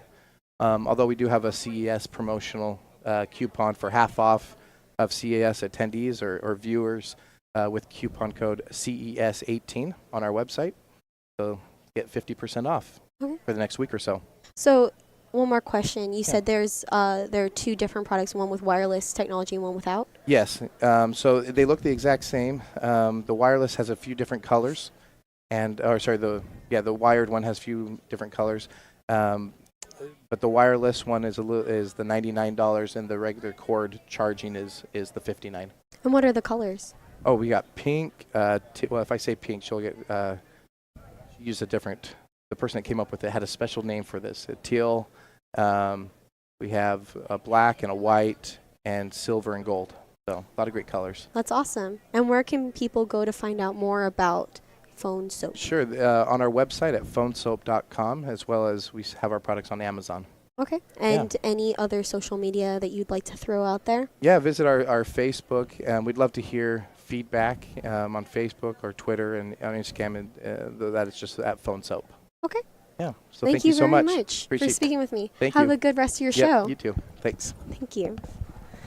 So, Phone Soap is, I want one actually, because that just, I don't know, it simplifies your day. You don't have to continuously sanitize your phone every day, every week. You just do it at night. You put it on your nightstand and you just work with it. I think Jacob is going to come and sit next. No? We have a new interview that's coming up. But Phone Soap, I'm actually really interested. I would like to find out more on their website, like he gave the plug. But yeah, so CES has been kind of crazy for us. There have been a lot of technical issues, especially with Las Vegas Convention Center. That lost power a couple days ago, which actually messed up some of our content and all sorts of stuff. We've had some certain events that we've been going to and all sorts. Hi, Jacob. Hi there. Can you please introduce yourself? This is not an interview. This is my coworker. Also part of Plug Hits Live. Hi, I'm Jacob Cannon with Plug Hits Live. Yeah. I'm coming on with questions for you. You have questions for me? Yes. So, what was your favorite booth here at Sands? At the Sands? At the Sands. My favorite booth at the Sands. Does it have to be one that I interviewed? No, does not have to be one you interviewed. We have interviewed so many different companies. Actually, the one that I find the most interesting is the one that Marissa, our other coworker, has done interviews on for the last 2 years, this year and last year. She did Benjulok, and that was recently on Shark Tank. Very cool. Well, I think our next interview is just about ready, so I'm going to go trade off, give them... Oh, no, it's not. No? No. All right, so apparently we have 10 minutes till we're So ready. let's talk about some of the other events that we've been doing while we were at CES. When we first got here, we did CES Unveiled.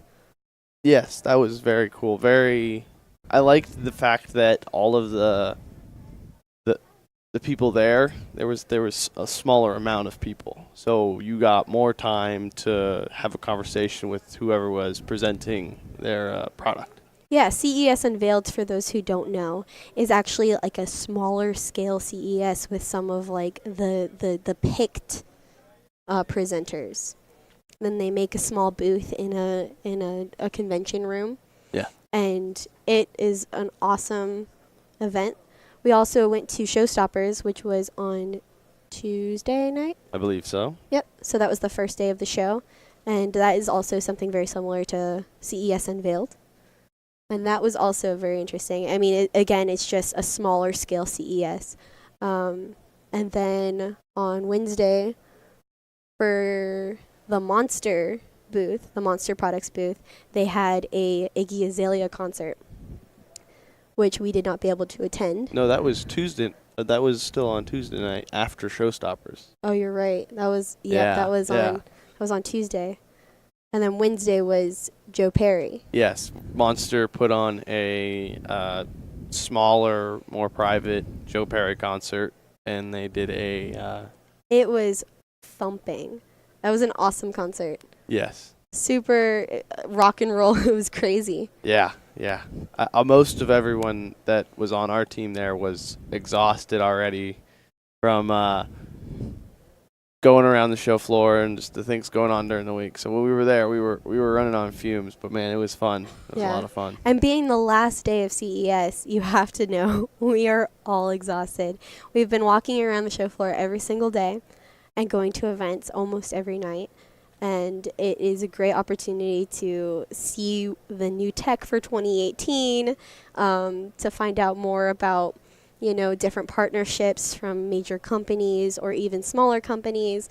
You learn so much just from being here. Yeah. And this is your first year. Yeah, this is my first CES. So tell us about that. How do you feel? I came into it with no expectations at all. I mean, I heard stories because we tell stories. Because you guys tell stories, good ones at that. So I had heard a few stories and kind of a little bit had a preconceived what it was going to be, but this is nothing. Like, you can't compare this event to any other convention. Like, Comic-Con's got nothing on this. Oh, wow. Other industry-specific conventions that I've gone to have nothing on this. Nothing touches CES. This convention is so big. I don't know, for those of you who can't actually see what's going on, there are multiple centers. We're currently at the Sands Hotel, and there's also Las Vegas Convention Center, which has North Hall, South Hall, Central Hall. It's just humongous. There are thousands of companies here, and it is ridiculous. Yes, the entire Las Vegas Convention Center has been rented out for the event, as well as booths being set up in the parking lot because there's not enough room for them inside the convention center. Yeah, the courtyard also has some really interesting products. There's the Gibson booth. There's NXP. There's even the Google. I don't know if you have already heard about the Google Center. This is the first time in years. Ever. The first time ever that Google has been at CES. And this is CES 2018. They started production on their booth, which is actually a building. They made a building for CES 2018. It's legitimately a structure. It's a structure, and they started production on that in December. They started building their structure on December 22nd, I believe. I believe so, yes. Yeah. So it's actually quite the experience. You walk in, there's lines, of course, but it's like a 3-story booth. And I don't know if you know this, but it has an elevator. It has an elevator built inside, and they started building this in like December. And it's ridiculous. There are 3 stories. Each story has a little something different. I heard the 3rd story has a meditation center. I did not know that. But it's really like private. They only let like under 100 people in. Dang. And it was only open for like an hour. That's alrighty. But they have this adorable little coffee and donut shop that we actually went to yesterday morning. You walk in through the line, and you ask the Google Home to take a selfie for you. That's the first step. You go into the coffee shop, and you go up to a little counter. You ask they give you a little menu of what you can ask the Google Home to do. So I walked up and I was like, "Hey Google, beatbox."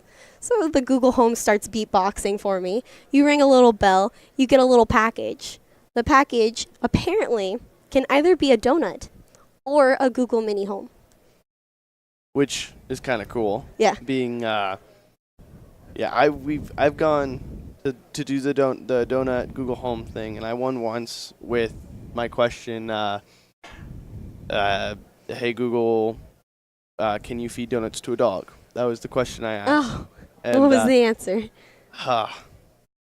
It gave a very scientific answer and was like, I don't remember exactly word for word, so I don't want to say. Yeah. But it was long of an answer, and it's kind of cool, and I got a Google Home. Yeah. And then I went yesterday, and I also won.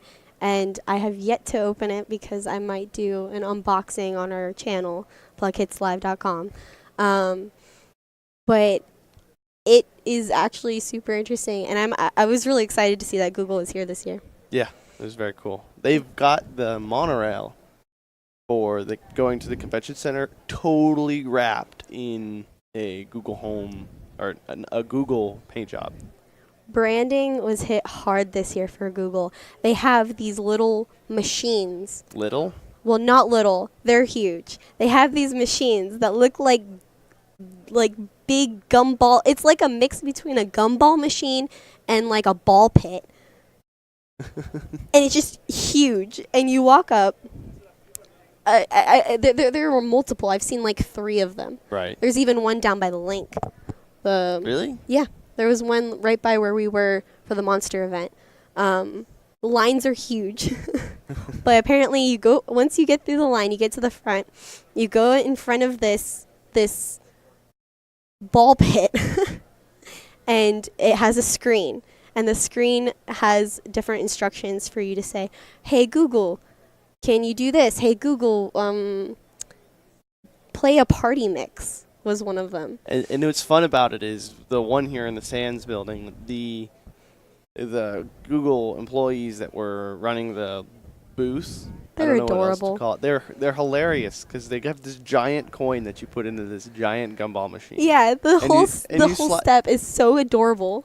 You slide the coin in, and then if you say Google play a party mix, they'll start dancing to whatever music Google decides to play.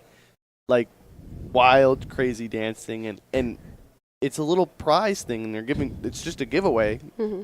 And every single thing that someone gets, it's always big, loud cheers and everybody gets. It's a lot of fun to watch. So the way it works exactly is that you let me switch that over. The way it works exactly is that you walk up, they give you a huge coin. You put the coin in the machine, because I'm going to call it a machine. You put it in the machine. You ask the Google Home to do a series of questions, and they show a little animation of a ball dropping through a mechanism. By the end of the mechanism, a ball comes out in it's like a vending machine. So you pull it, you pull up the little door, you take out a gumball, you crack it open, and you win a prize. Very cool. And like we said, the Google employees are absolutely adorable. The Google employees, they're decked out in like an all-white outfit with like a little like winter beanie. With a little red ball at the top of it. Yeah. So, and they look like minions to me. A white minion. Yeah. And they run around, they're like, yay! So they're like all animated, just like a minion. I don't know. I just think of minions. So what was your favorite part of CES? Ooh, tough question. I've seen a couple of really cool things. In South Hall, there is a mech. A mech. This is a 16-foot tall, several thousand-pound, human-controlled, four-legged mech that is designed for a mech racing series that I cannot remember the name of the company for the life of me. Okay. But it's extremely cool. Yeah. In South Hall, you can't miss it if you walk past. It's a giant beat-up white mech that they've been running around the desert. We actually did an interview on this, so if you stay tuned to plugkidslive.com/CES, you'll be able to see his interview. So Best interview I've ever done. Across the board, doesn't matter what genre. It was a lot of fun. yeah, exactly. I think I'm actually going to play one of our interviews now, just to fill some time. We'll be right back. Todd Cochran here at CES 2018, and we're in the UK Pavilion at the startup section part of CES. So we're with Chris. Chris, tell me about binary bots. Great. So binary bots was really a way for us to try and get children coding from a young age. And we wanted them to start from 5 years old. So they're inspired to take this up as a career choice. So they become engineers and computer science in the future. And we start with the first guy, which is what we call our cardboard to code model. And he's a really cute looking fella. It's a flat pack cardboard robot to begin with that the children build themselves, and then they personalise it. You'll notice it's white card, it's very strong, so they can colour it in if they want, or they can use the glossy stickers that come in the pack. And the whole point is that personalisation of the robot leads to further engagement and inspiration. Once they've built it, this here is a BBC microbit computer, and they use this to bring the robot to life. So for the start pack, we don't really encourage them to get it to move straight away. We've got sensors like motion sensors, light sensors, temp sensors. And this starts them on this journey of robotics. Beyond that, we move up to the really interesting ones. And these are the robots that we launched at CES yesterday. And we've got, we call these Planet Totem. There's a lovely backstory of cartoons on the website to see. So this is the crab, this is the first one, and you see he's got a little claw, and I can press the button and he'll probably end up dropping these, there we go. And this little fella comes with a claw, and he's got lovely little legs and stuff. They've all got unique characteristics. Then I've got my tortoise, and the tortoise is a bit shy, and if he gets upset, he'll hide inside the shell, and he'll come out again when it's calmed down. So these are little characteristics that you program in. My favourite, personal favourite, is the spider. The spider's up on a web. And so imagine if you were scaring your sister or something, or coding to make the parents jump. And all these different characteristics are just encourage them to code. And in the box, bless him, it'll just keep flying, it'll just keep flying. In the box, you basically build these robots, again, like the flat pack robot, you get the packs to build yourself. Right. So the whole time, we're not just saying, get on a computer and do some code, we're actually saying, make the robot yourself. Go the extra level, try and understand how to code. So it's a really fun way of doing things. And I'm sure once the kids get them built, they may even modify them a little bit, make them look a little different, who knows? Yeah, exactly right. And what's beautiful about this is, even though we're saying, build it like a crab, have it that, they can adapt it themselves. And once they've built the model, take the legs off, easy enough, take this leg off, and you've got a grab bag. We do a grab bag of like remote control car, so you can make it drive around or make it walk. The whole time we're trying to encourage them to go the next step, and that's really important, I think. So then, do you actually have an app, or how do they actually write code to this? Yeah, great. So there's a couple of things. First of all, on our website, which is binarybots.tech, you can go and you can actually see that there's loads of activities online. So we've got lots of videos and activities that they can follow, and it's an online app that they use to program. They can do it drag and drop, which is for starting coding, and they can go up to Python or JavaScript to make it a bit more complex. Everything that we do is trying to get them started and excited about the robotics and get them to start to innovate themselves, and then make it a little bit more harder for them, a little bit more complex, so they learn and they go as they want to. But also, we say to the parents, come take a seat. Because they often, with a smart toy like this, they kind of watch from a distance and they're nervous to get involved. And we say, no, come sit down. You don't have to be a mega geek like myself. You can start to get involved and learn. When we've done this with parents, you tend to see them kind of push the children out of the way, and they're like, Mum, come on, but they want to do it themselves then, so it's quite lovely. So talk about price points and availability. Yeah. So the binary bots is currently available in the US as well. We sell them all over the world. We sell them in the UK $39.99. So in the US it's about $55, and so it's not an expensive toy to get going. Not just for Christmas, but as something to say, let's do it as a holiday. Let's do it as an activity. The new totem range is about $80 for a kit. Again, it's another step up, and at that point you're ready to do it. The children want to do it, and there's a lot of value in the box. There you go, folks. Cool things to get the youngsters engaged, get them in really souped up for tech, and we need lots of coders. So this is great. So check it out. Binarybots.com is binarybots.co.uk or binarybots.tech. All right, awesome. Perfect. All right, Todd Cochran, Geek News Center here at CES 2018. So now we are back here at the live show.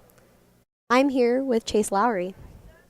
Can you please introduce yourself and like your role on the team? Absolutely. I'll say my role is pretty undefined. I do whatever's needed on-air things. I carry bags, do whatever we need to do, some behind-the-scenes tech work, and pretty much anything that needs to be done, I can pretty much handle it. As you can tell by the branding, he's also part of Plug Hits Live. Correct. Which is our show. We've been going around the show floor doing some really interesting things. This is also your first year. Yes, it is. It's been an interesting experience thus far. Definitely enjoyable. A lot to take in, but overall a great experience. Do you have anything that really stands out to you? Yeah, you know what? I'm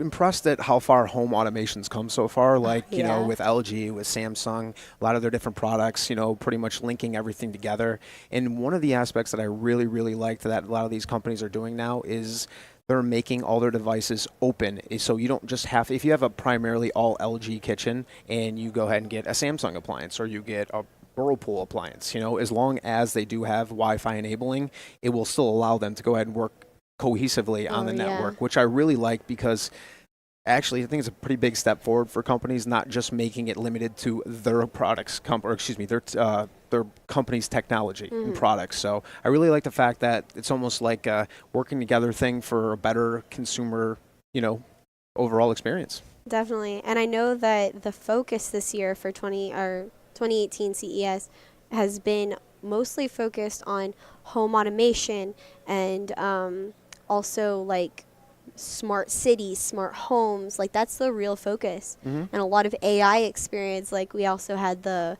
interview with Deep Force a little bit ago.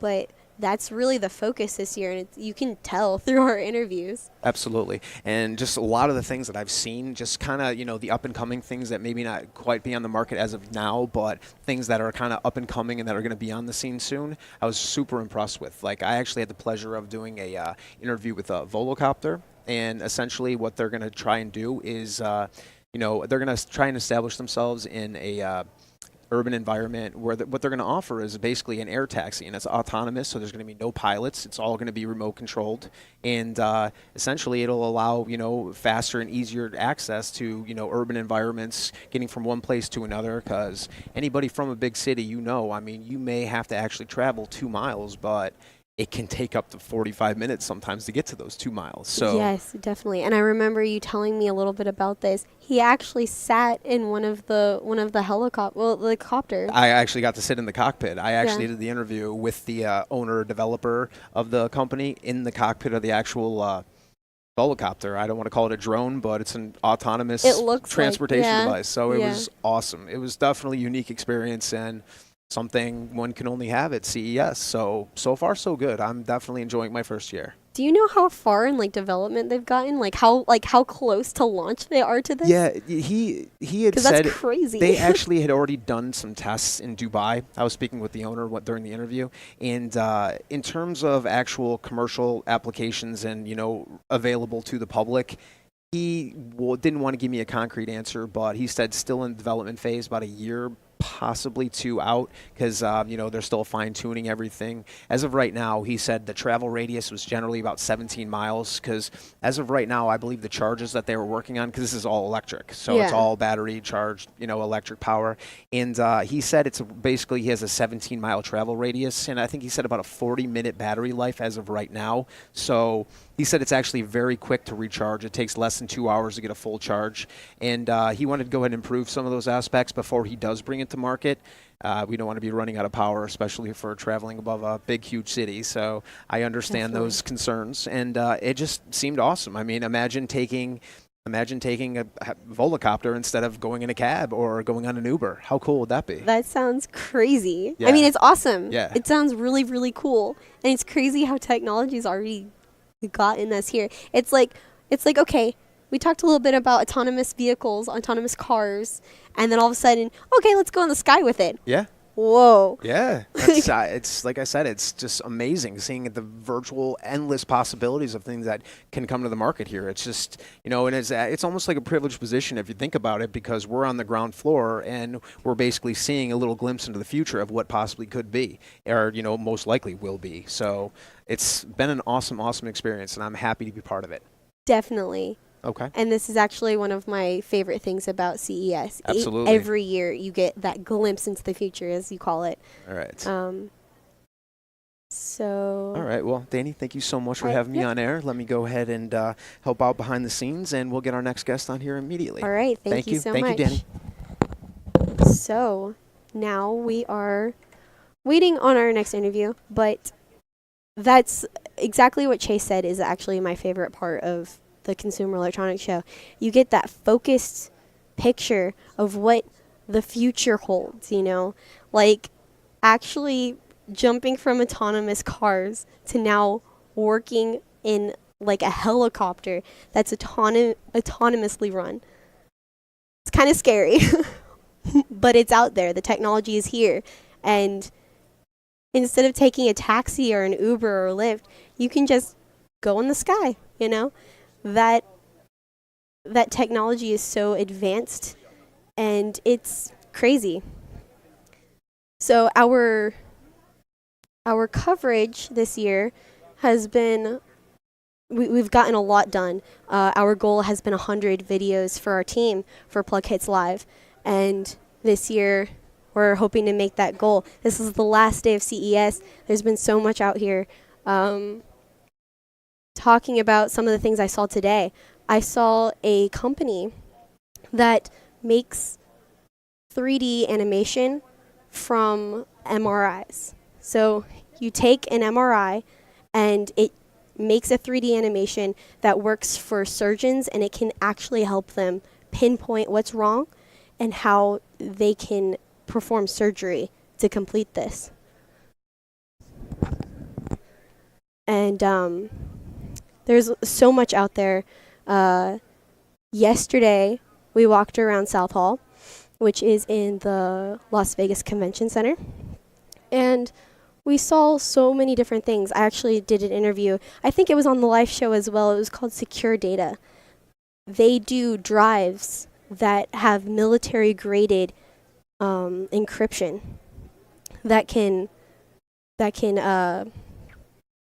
keep all of your data very secure.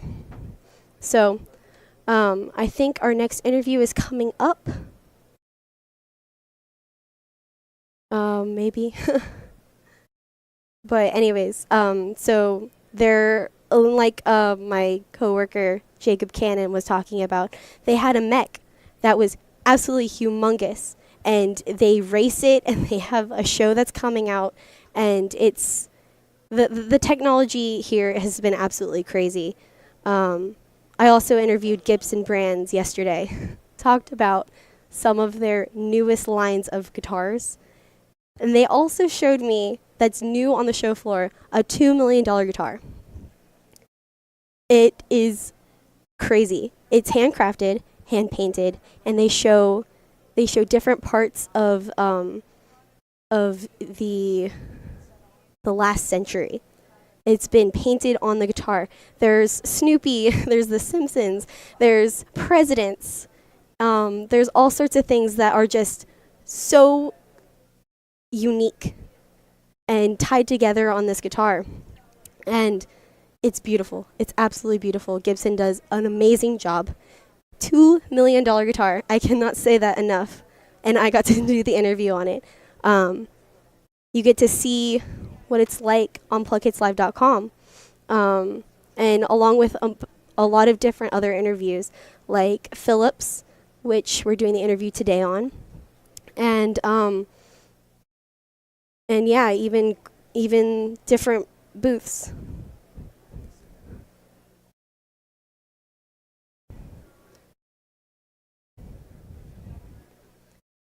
So our next interview is actually coming up now. Hi. Hello. Can you please introduce yourself for me? Oh yeah, my name is. Here. My name is Junyi Liu. Can you actually pull the? Yeah. Okay. Perfect.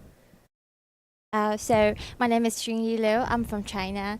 Yeah, I'm bringing my new product, Music Lens. Music Lens. Yes. Can you tell me what that is? It's actually a sunglasses that can let you listen to music via Bluetooth and through the sunglasses, and you can wear on it, and people can hear you listening to music through your sunglasses. Yes, it's using the bone conduction technology. Yeah, and you can download music to it, and you can listen to radio without your phone, and you can make a phone call with it. There's a built-in microphone over there. That's crazy. So yeah. This connects to your phone via Bluetooth, correct? Mm-hmm.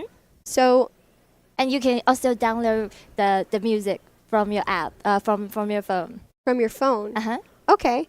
So you don't need your phone. You don't need to hold up your phone. You just put on your sunglasses? Yes, and you can just link to the Bluetooth, and then the battery life will be 9 to 12 hours, so you can wear it all day long. And it's water resistant, so you can wear it under the rain, or you can wear it when you are exercising and with sweat. And it's perfect for driving because when you're driving, you can't have anything in your ear, both in your ear, because it's not allowed. So it will automatically take your phone call in 5 seconds. So it's really convenient. You don't need to look at your phone or put a Bluetooth earphone on, because the Bluetooth earphone or headphone, it will be like the ear will be a little bit hurt. So with this, you can put this on all day, like 5 or 6 hours, and without hurting your eardrum. Yeah, and the price is also low. From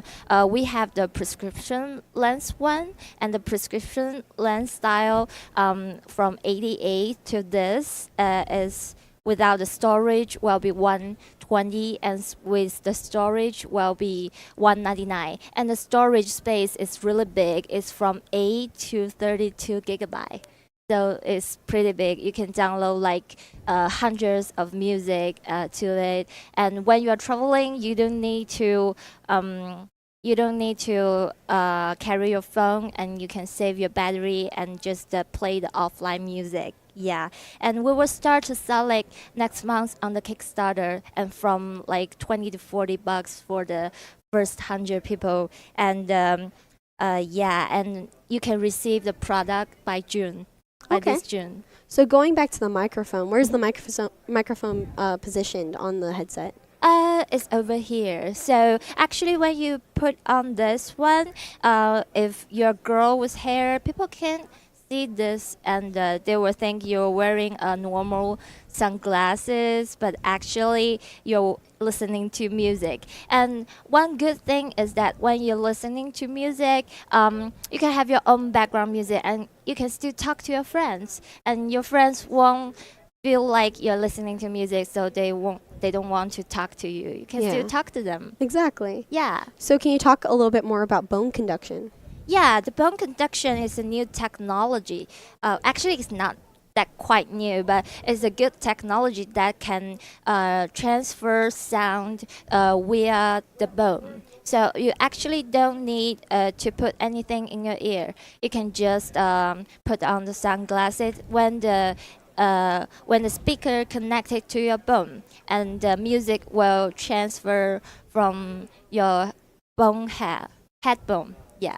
Okay. Yeah, so it's totally protecting your eardrum, and it's perfect for teenager because they listening to music all day and they always put on their headphone, and with this they can have a cool style, and we have 4 colors for this, and we have one classic lady style and one prescription lens, just like the normal prescription lens. Okay. And you can get your own lens in the optical shop. Yes, and we also have a classic men's style for this. Oh, that's awesome. Yeah, and it's really light. It's only 40 grams for the music style, and it's only 15 grams for the normal prescription glass. So it's pretty light. It's even lighter than the normal glasses. Okay.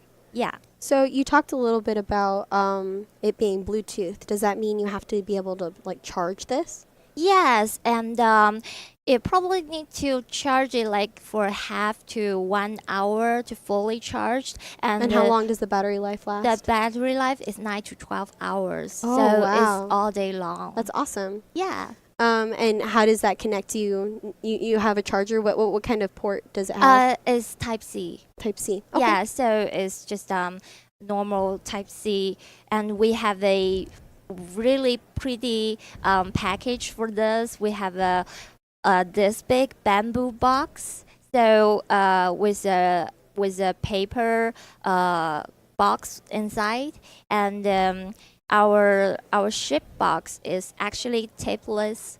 So it's really good for the environment, to protect the environment.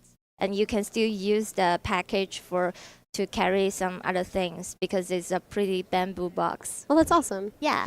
So, how did this idea come into light, and how long has development been?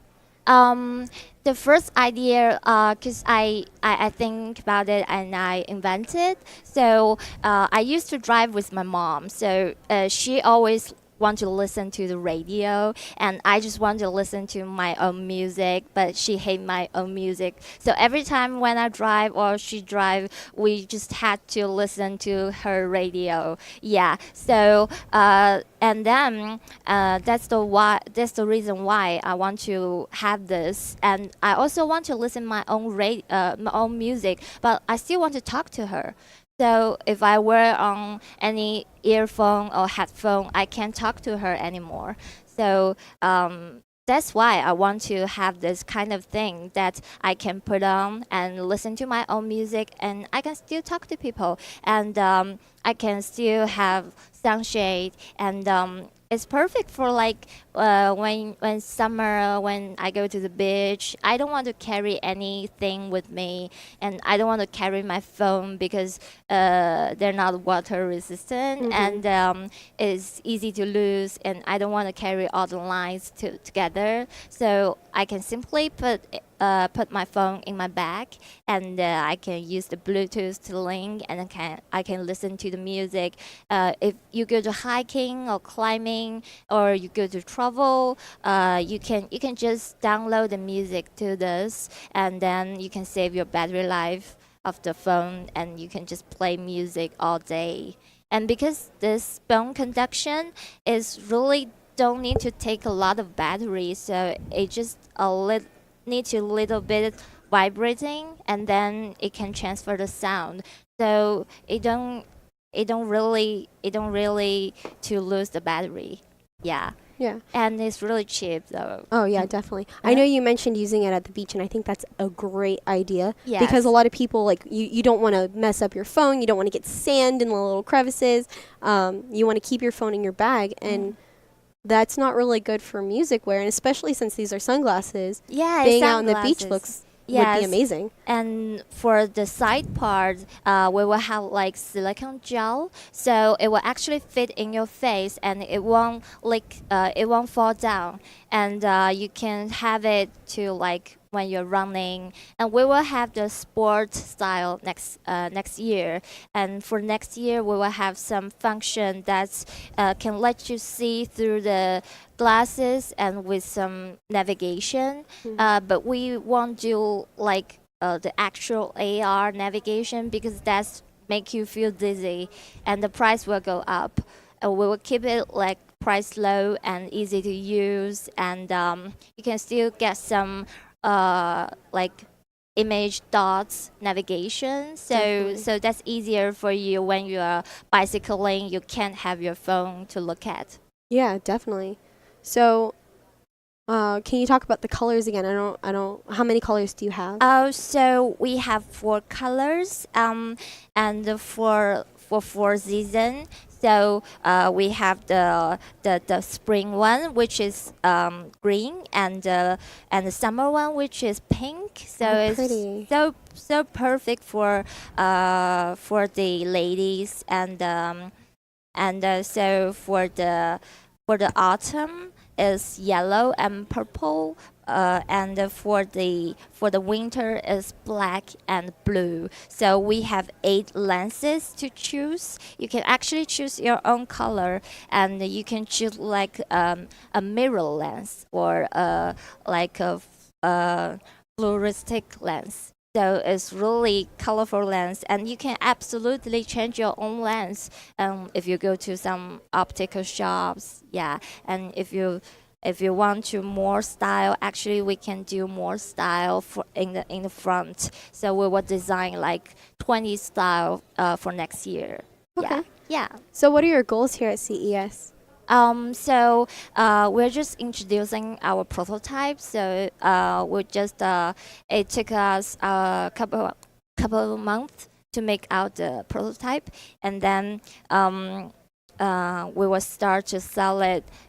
We will start to have the real product by this June, and we will sell it worldwide. So we're looking for the reseller or the potential customers, and let them to have a try, because they're kind of similar glasses that can let you to listen something, or can let you to see things like AR glasses, but the it's actually not really good for everybody, and the quality maybe is not good for like daily use, because you need to wear it all day long for like 20 or 12 or 9 hours. But this one you can actually wear it, and the sound quality is as same as the normal earphone. So you can actually listen really good music with it, and especially for outdoor. Oh, definitely. Yeah. And I want to go back to, you said there is a storage system. How can you store music onto the headset?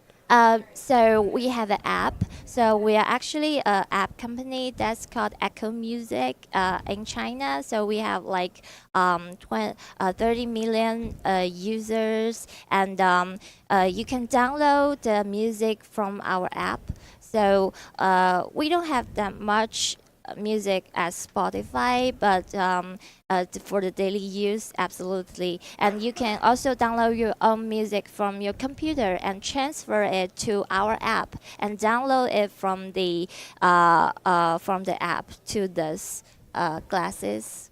Yeah. And is the app something you need a subscription for, or is it free to use? It's free to use, yeah. So actually, this one, if you buy our glasses, is 1 year bundle free music. Okay. Yeah, so and then if you buy some music online, you can just download it and transfer it to our app and download it to the sunglasses. It's really good. And I noticed there's some buttons on the bottom. What kind of functionality does it have?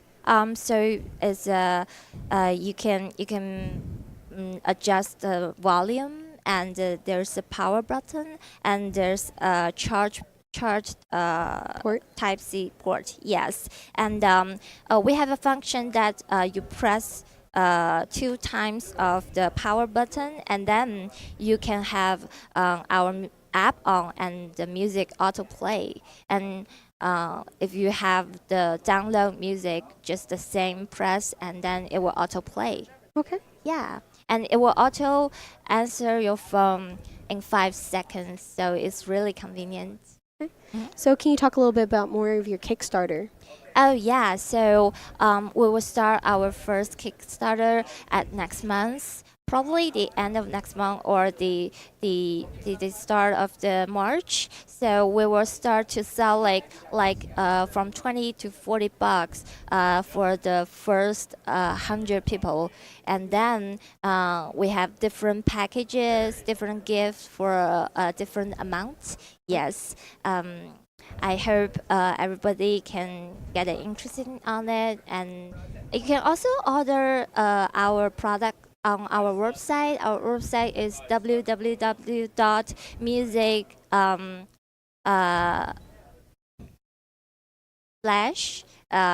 lens.com, and you can also search music lens on the Google. Okay. And so all of your headsets are the same price? What are the price points on each? So for the prescription type, it will be 88, and for the ladies or the classic men's style, it will be 99, and for the music style, the fashion style that I show is without the storage is 120, and with the storage is 199. Okay. All right. Well, thank you very much for speaking with me today. Okay, thank you. Have a good rest of your show. Yeah.